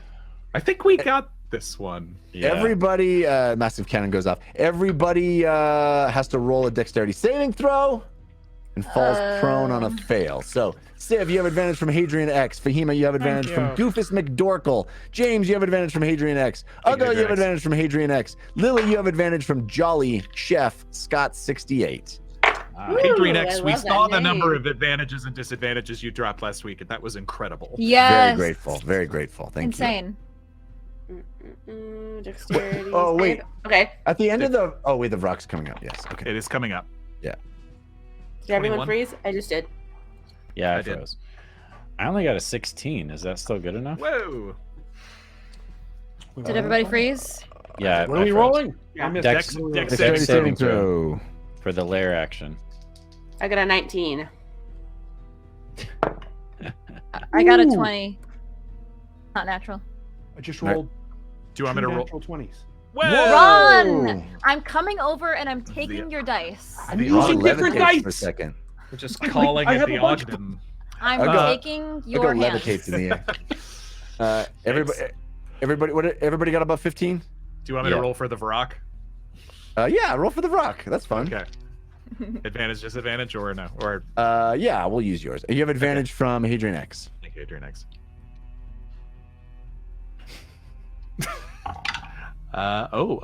Pretty good. Dexterity saving throw. It rolled a 22. All right, everybody saves. Nobody falls over. Whitebeard once again, completely impotent. All right, There's jokes to be made that I will not make. I chose my words very specifically. Brock's turn. Brock's turn. The Varrock says it attacks nearest non-demons, and that would be the White Dragon Wormling from the look of it. Yeah. Will that knock it out of its stunned state? I don't think so. No, because monks stun and then they beat Yeah. up the people they stun. Alright. So, But it So- will become unstunned at the end of this turn anyway. yeah. All right. So it's just gonna. What does it have? A multi-attack? It rushes over. It has a multi-attack with a beak and its talons. All right. So you have Hadrian X has 2 more advantages on those attacks. Thank you, Adrian X.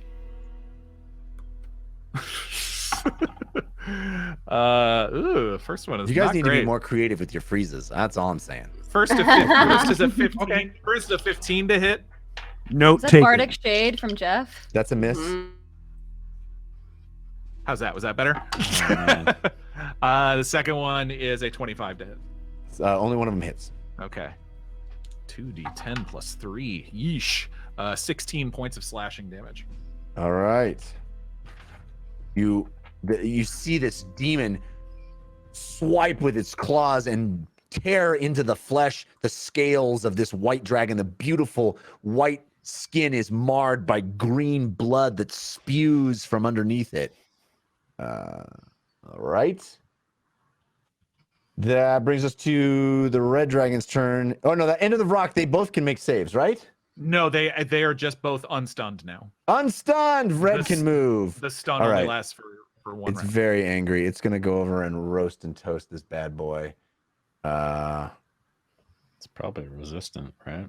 It Is is. it resistant to fire damage too? Yeah, it's a demon. Yeah, it's a demon. Man, It doesn't know that. yeah, the dragon doesn't True, know it does that. not. It's Well, a it rolled rough- very high. You don't know. Uh, Maybe it's a scholar dragon. Yeah. It does- It has to. Oh, it has to make a dexterity saving throw anyway. Well, is it fire breath? Oh, it is resistant. That's right. Yes. Okay. Yeah, you have an advantage from Last Cleric of Krypton. Thank you, last cleric of Krypton. She just bit you. She just bit you. What are the types of breath that we've seen so far? Acid and Poison. Poison and Poison? fire. acid, Yeah. poison, and fire. Yeah. Yep. 24. Pretty traditional chromatic dragons. So that's saved. So it'll take half of Half. 24. 12 points of half of half. So 6 points of fire damage. You guys. Oh, I just realized I'm a dum-dum. I could have just moved Meep's thing.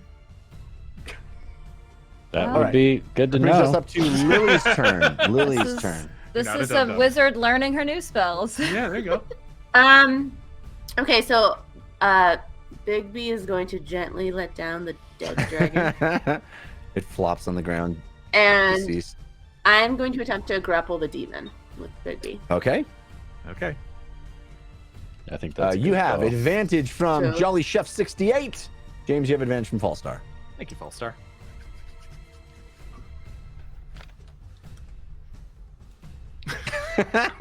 Way better. This is Much an improved. athletics check, right? Strength. To resist. That would be to resist yeah, a strength grapple? athletics versus whatever. No, she can do strength athletics versus whatever you choose. Athletics or acrobatics. 21.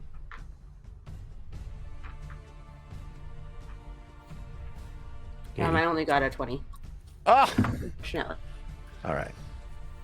So the Bigby's hand does No, it's not make it's the a grapple. contest of strength. Yeah. Right.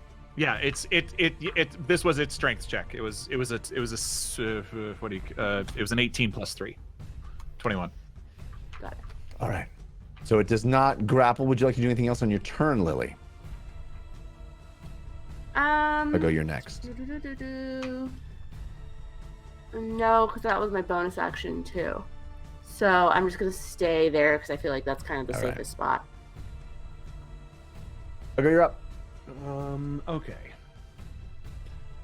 Then the White Dragon, then Fahima.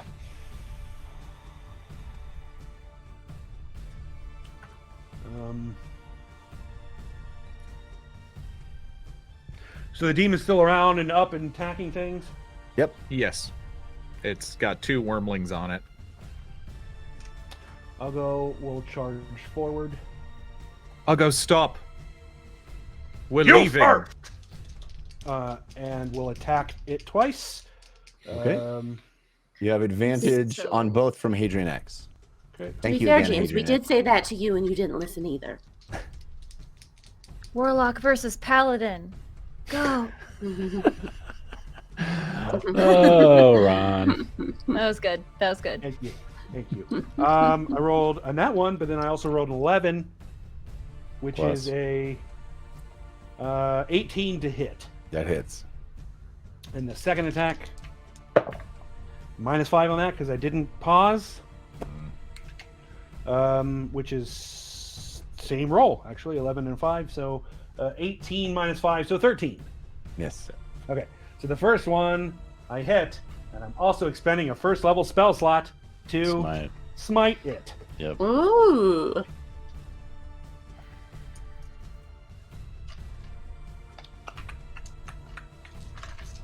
I love this. I'm just gonna say I love this. This is a mess. This is a real mess. Yeah. You guys, It's a mess you made. It's so entertaining though. I'm glad. 20 points of radiant damage. Woo! All right. It is quite hurt, this thing.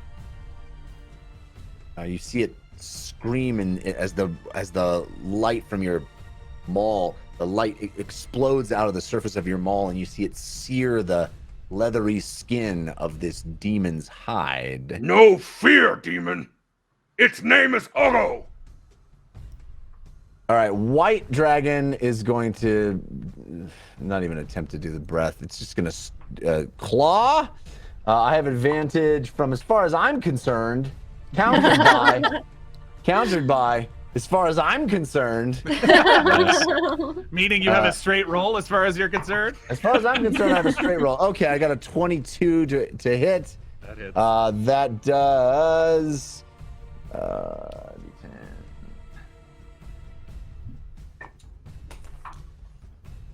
That is 9 points of piercing damage plus 1d4 of cold, which it probably resists.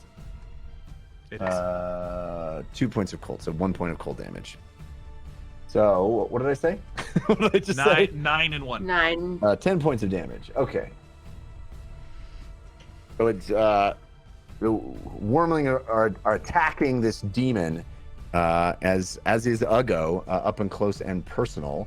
Fahima, your turn, then the green dragon's turn. Civ, is this accurately representing where you are on the map? Yeah. Okay, so Fahima will move 5.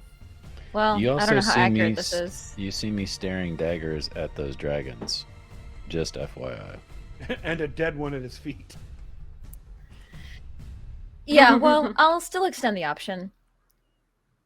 Civ, I'm going to go invisible now and just investigate this spot while we have the distraction that we were trying to get in the first place.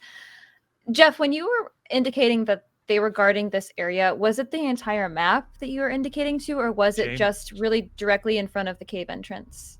James It's already directly in front of the perceived- cave entrance. James already perceived that they were only guarding the cave entrance. Yeah, I think you could put together by this point that they were there really to protect the entrance to Nonezzeron's lair. Yeah. We're not guarding anything, Fahima. We should leave. We'll leave as soon as the demon's dead. She looks between James and Uggo fighting the demon. What do you suppose we do, James? Leave? How? Open a gate. We'll kill the demon and we'll leave. Just open a gate. Yes. You don't want to kill the wormlings, neither do I. We can kill the demon and leave.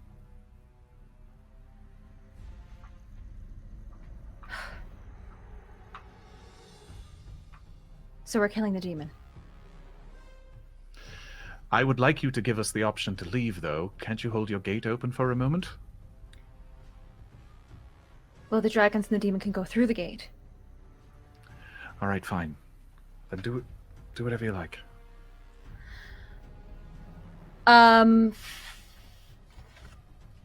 Okay, I'm looking at the map to see how far away Uggo is. 5, 10, 15, 20, 25, 30. Okay. Yeah, it's risky casting the portal right now with everything that's happening. So she will shout to Uggo, Uggo, we're getting out of here. I'm going to cast a portal and I need you by my side. And she'll shoot a fireball up at the demon. All right. That's an attack roll, right? No, it's a Saving throw. Area of dexterity effect. saving throw. Yes. All right. Assuming you're not you're going to put a place. Yeah, yeah. Behind you. Would also hit some of the dragons, right? Or Yes. It is a 20-foot radius sphere, so I will point it. I'll do the northeast corner. yeah, you could meet up. You can miss all the dragons and hit. Yep, perfect. Yeah. You would still get the green one. Yeah, you'll still hit the green that way. But fireballs are huge. Yeah. No, 20-foot radius. No, she just I mean- puts it so that its wall is between me and the demon, and then 4 squares back and 4 squares to the right, and that's the square. So yeah, she can hit just the demon. I don't see how. I don't see that either, but If she places it right in front of Uggo and move 4 squares back, that's the. Is it radius or diameter? it's a radius. It's radius. Radius. That's why. I was It's thinking 40. diameter. It's Never mind. 40 It's feet 40 feet diameter. diameter. Yeah. I was thinking, yeah. my Yeah, bad. fireballs You're are gonna hit at least massive. the green. Yeah. So if you place it here, I mean, you're gonna hit. Yeah. Uggo least- and the green dragon. Put it behind the demon enough so that it doesn't hit Ugo, but then you'll hit pretty much all the wormlings, maybe not the red one. I mean, you can get just the green one and the demon and not Ugo. Yeah. Well, actually, that's not true. See what we can do. There you go. Yeah. Green and the demon you can get. Okay. Yep, we're doing that. All right. So the green and the demon both have to roll dex saves? Yep. Yes. Yes. All right. You can roll the demon one. Sure. James, you have advantage from Hadrian X. I have advantage. Hadrian I have X. disadvantage from Hadrian X. That doesn't even already matter. I rolled a 4. I only rolled a Does 14. not save. And neither does the save, demon. But the demon still has Resistance. resistance. So it takes half regardless.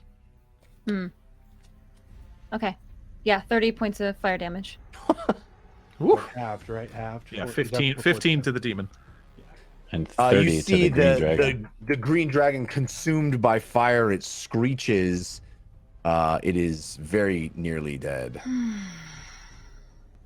And how much did the demon take? 15. 15. Right. Yeah, so Fahima will use she used about 15 feet to get out. I mean, I don't know what's going on with this map, but she's just gonna move back as far as she can. Do not back diss towards the the map. cave. How dare you? Well, yeah, you Because know, you guys don't want to walk into it. It's not my fault. All right. Yeah, you can walk. You can walk. It's this bottom corner that is the entrance to the. yeah. So she moved. She used all of her movement. All right. Well, she would have, I guess, moved diagonally back here. So you guys are outside. Everybody's outside the cave, right? Yep. Yeah. All right. Oh no. You want to use your lair action so that we're stuck in Oh no. outside of the cave forever? I mean, yeah. It's the green dragon's turn though, and it just got roasted hard.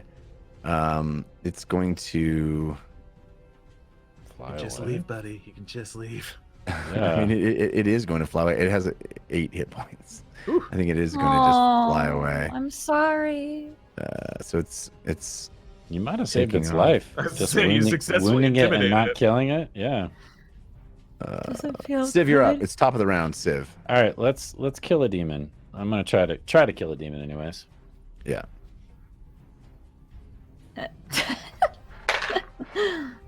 You have advantage from Hadrian X on your attack. And I'll booming blade this. Thank you.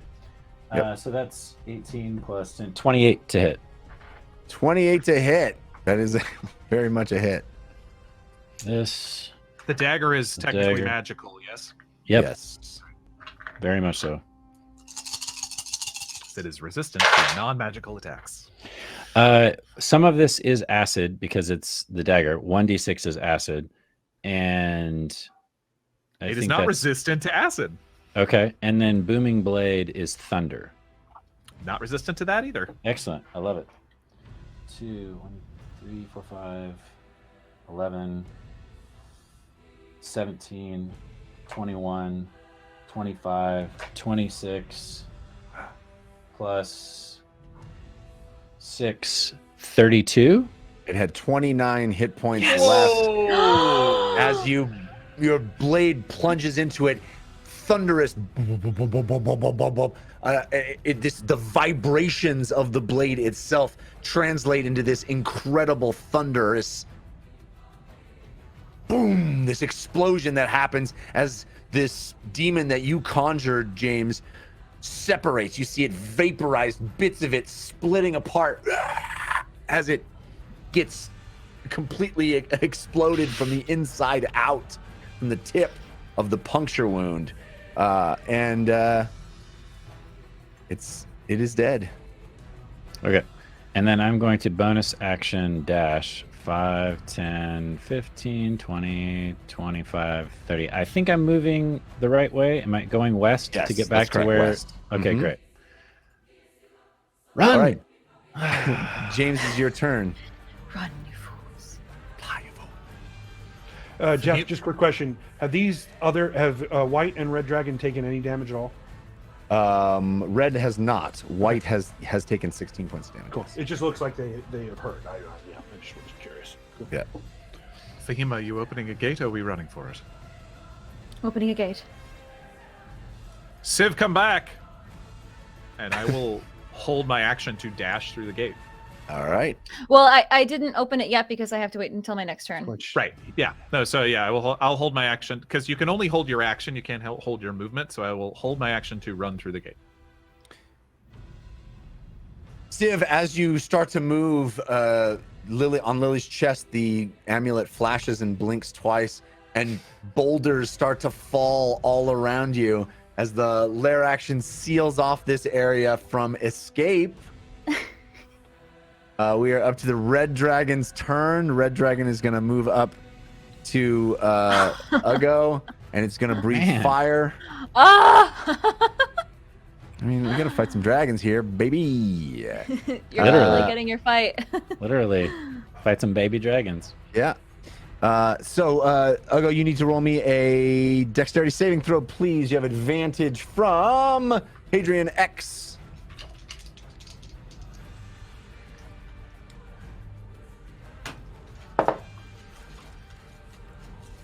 9. Does not save. So you take 24 fire damage. Dang. From a freaking whirlwind. Oh my god. It's gonna burn you, and then it's gonna attempt to fly away. So you can take an attack of opportunity if you like. I will let it go. Oh, sweet, sweet boy. Fly this direction after the green. It has what, 60 feet, so it's gonna be out of here. You see it burns you and screeches and flies after the green wormling. That brings us to Lily's turn. Lily, you notice that these boulders somehow have fallen from the amulet's magic, sealing off this whole area. Seems to have been fenced in almost by these boulders from nowhere. Okay, this is kind of a weird thing, but the white dragon presumably saw its friend fly off, right? Yes. Both of its friends, yeah. So one of its friends dead. I'm going. Yeah. Oh my god. I'm gonna take my hand, and I'm gonna do like a forceful hand so it pushes it, but I want to like scoop like baby dragon and just kind of like fling it towards its friends. Oh. Like, all right. Shot put it up into the air. Kind of like go, young one, get out of here. What's that scene? What is that? Is that Life of Brian where the guy has the dead birds and he's just like fly and it falls? Yeah. Is it Life of Brian or was that a Mel Brooks movie? I can't remember. I don't remember. It was very funny. All right. All right. So I guess it's not really one of the things, but I feel like Lily could like make it work. Yeah. Let's just roll a strength check and see if you can push this thing. We'll do it as a shove, right? You can do a shove, right? Yeah. Yeah, I can do it. I can shove, but I'm trying to do it like it's like a loving, motherly, like get out of the house. This is a gentle shove. A shove nonetheless. You have advantage from Jolly Chef 68. Jolly Chef Scott 68, excuse me.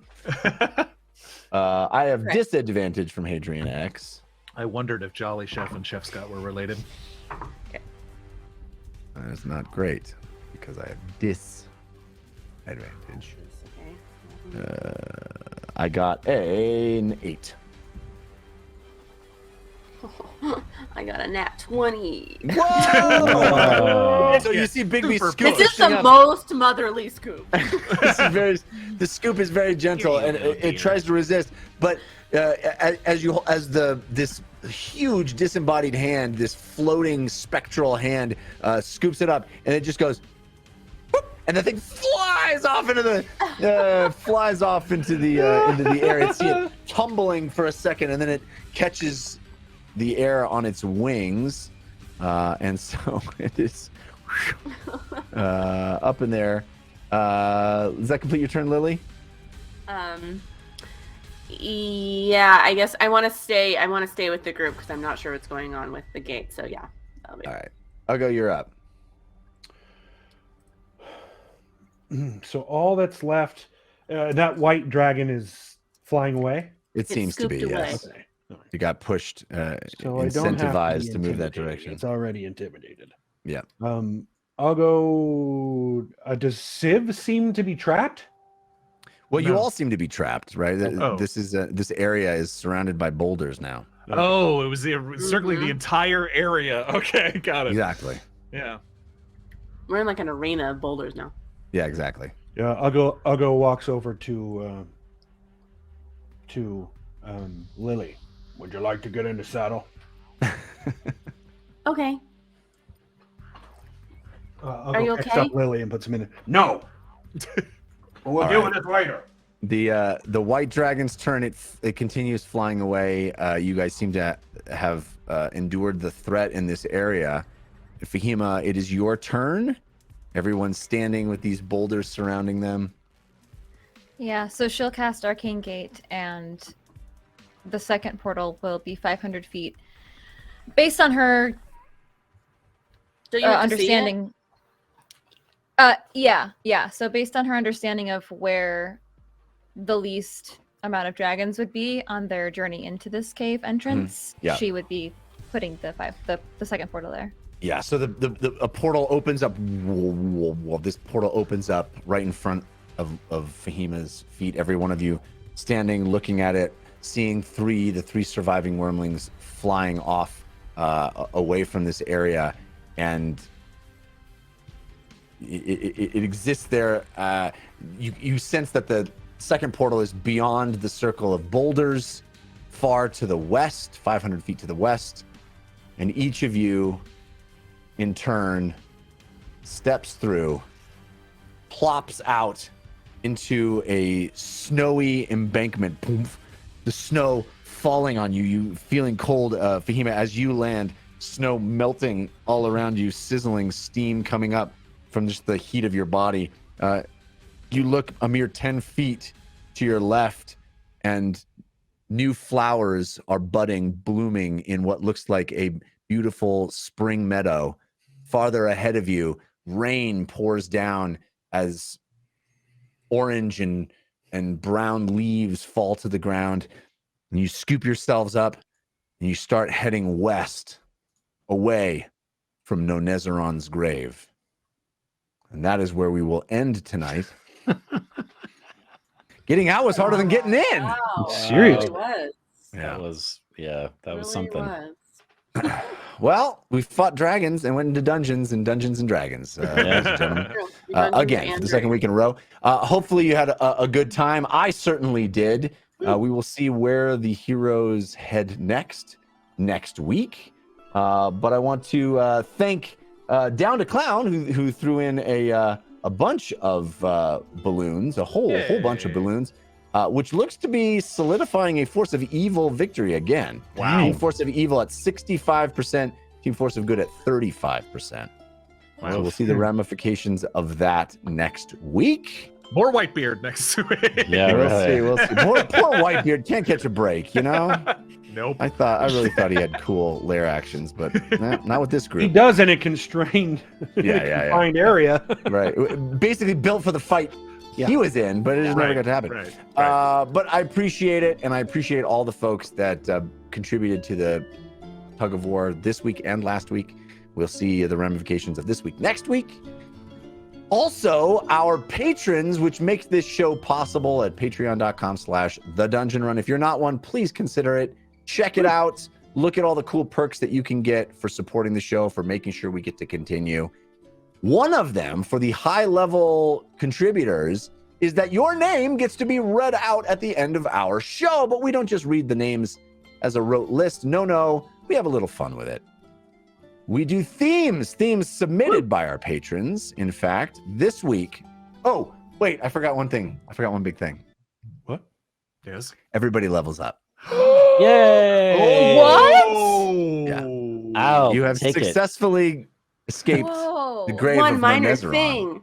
Do I get This one is or so two? unexpected. I'll go, you get 2. Yeah! Everybody levels, I'll go gets 2 levels. So what do you That got now? means Whoa. next week we'll have new Oath of the Family stuff.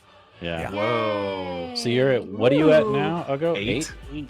And we're at 12. Nice. Wow. Mm-hmm. Congratulations, everyone! That was a Congratulations. fast one. That was a Big, Yeah. It was a bit. It was a. You know, when we do kill a dragon. You did. Yeah, we yes, fought you a did lot of kill dragons. The mightiest dragon. Fought a lot of dragons.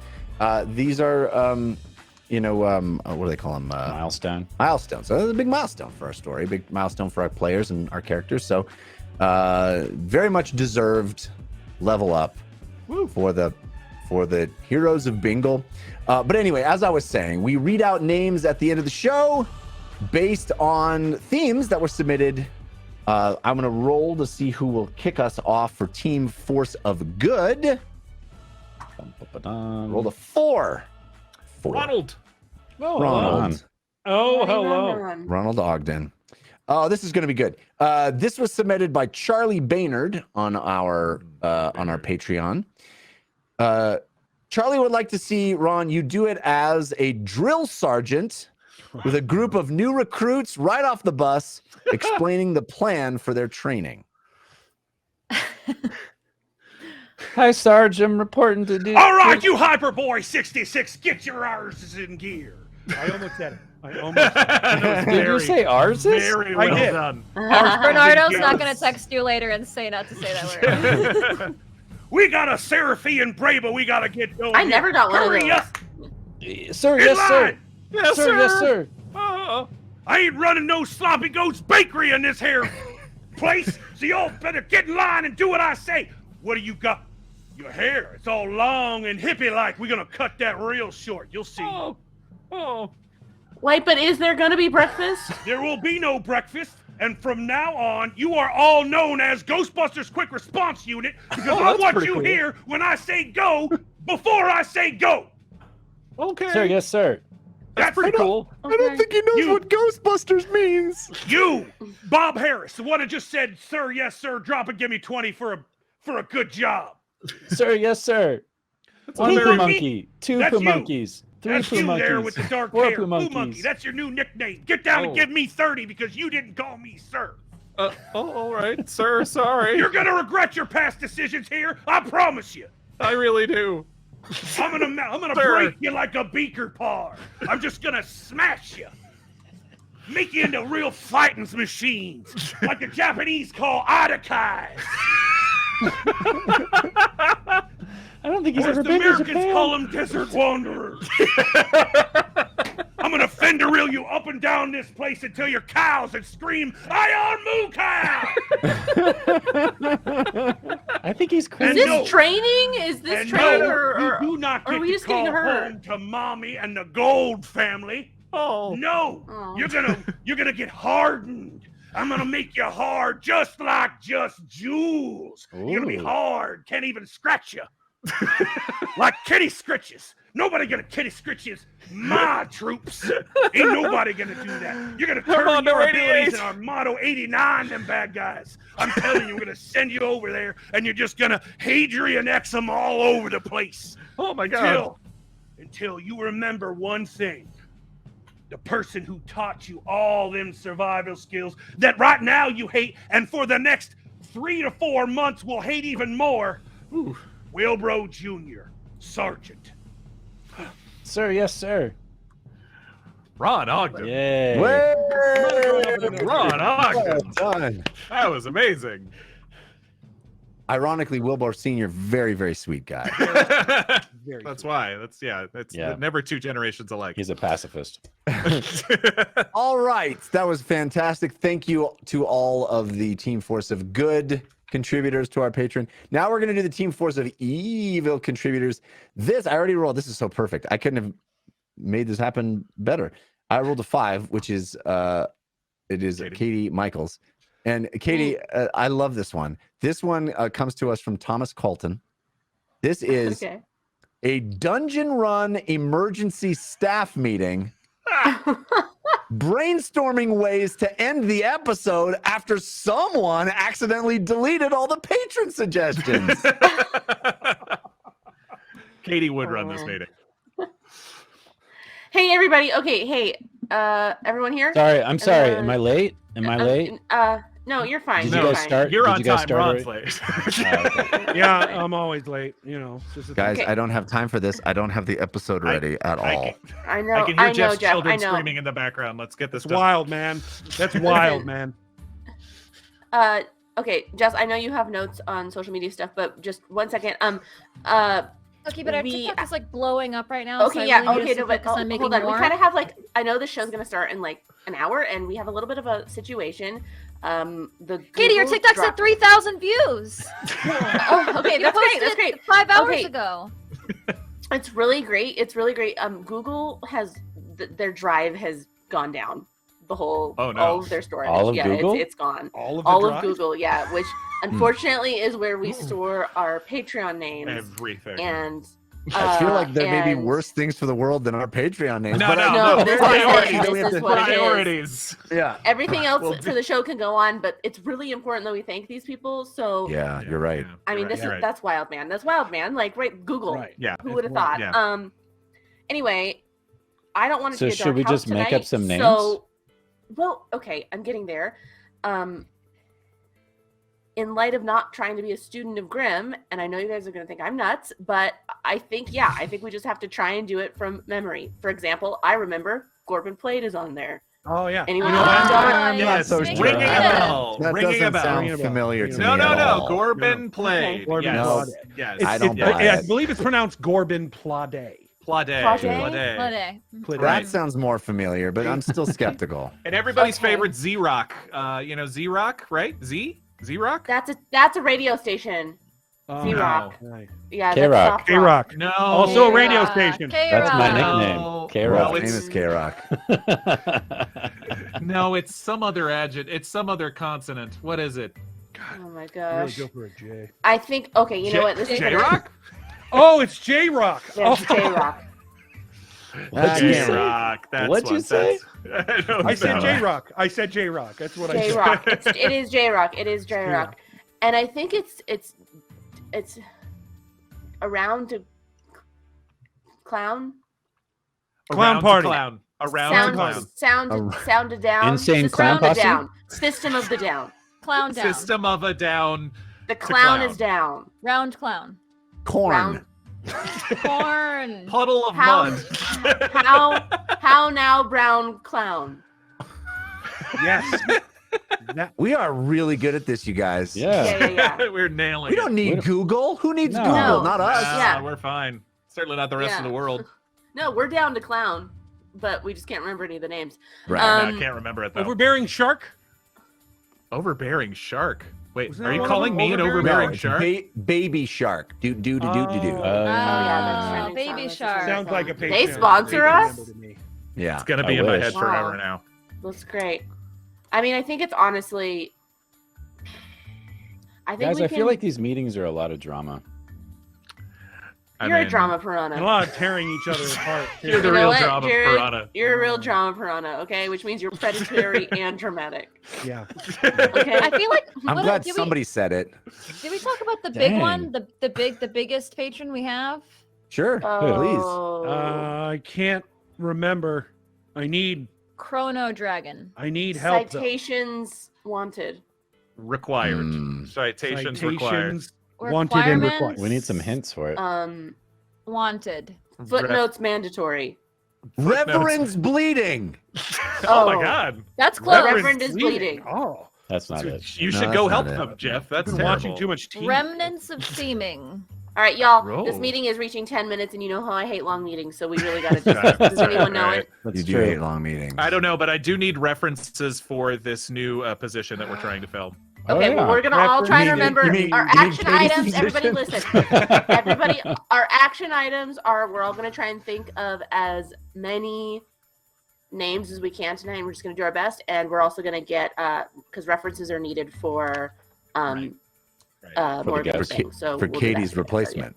That's right. Yeah, for my replacement. Get Also, about to this is my fixing last all show. of Google. Okay, yeah. I've been hired by Google to fix their OneDrive that went down. That supports everything. Oh, Again, I have That makes no episode premiered. Just so everybody's clear. that's just wild. improv. Because of this You're fine. meeting. Because of this Yeah. meeting. You're fine. That's what you all, yeah. I'll just summon another demon and it'll fill 3 hours. I'll distract everybody with merch. It'll be no problem. Hooray! Yay! Happy birthday, Katie Michael! Yay! Happy birthday! Thank you. Thank you. Thanks to all our patrons. You are the wind beneath our dragon wings. Can I just You point really out are. that it's been a year since episode 78, and we love our community, and I love all of you so much. Mhm. Yeah. Wow. Thank you. How did that happen? I'll never forget that birthday. It's literally a week ago or a year ago tomorrow. It was Katie's birthday last year. Yeah. We will My birthday always gift remember was it last year. because it was Katie's birthday. It was. Because I canceled the show. Yeah. And we're so happy to still be here with all of you, and it's a result of all of this. So What a year. What a wild year. And I love you Indeed. guys. Okay. Thank you to our patrons for making that possible. Thanks to all of you for watching tonight. We'll be back next week. Until then, humankind. Be bold. Oh. Freeze frame. 3 seconds.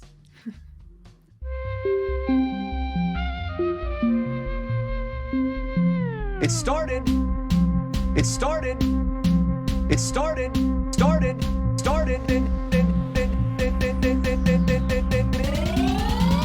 As a simple dungeon run.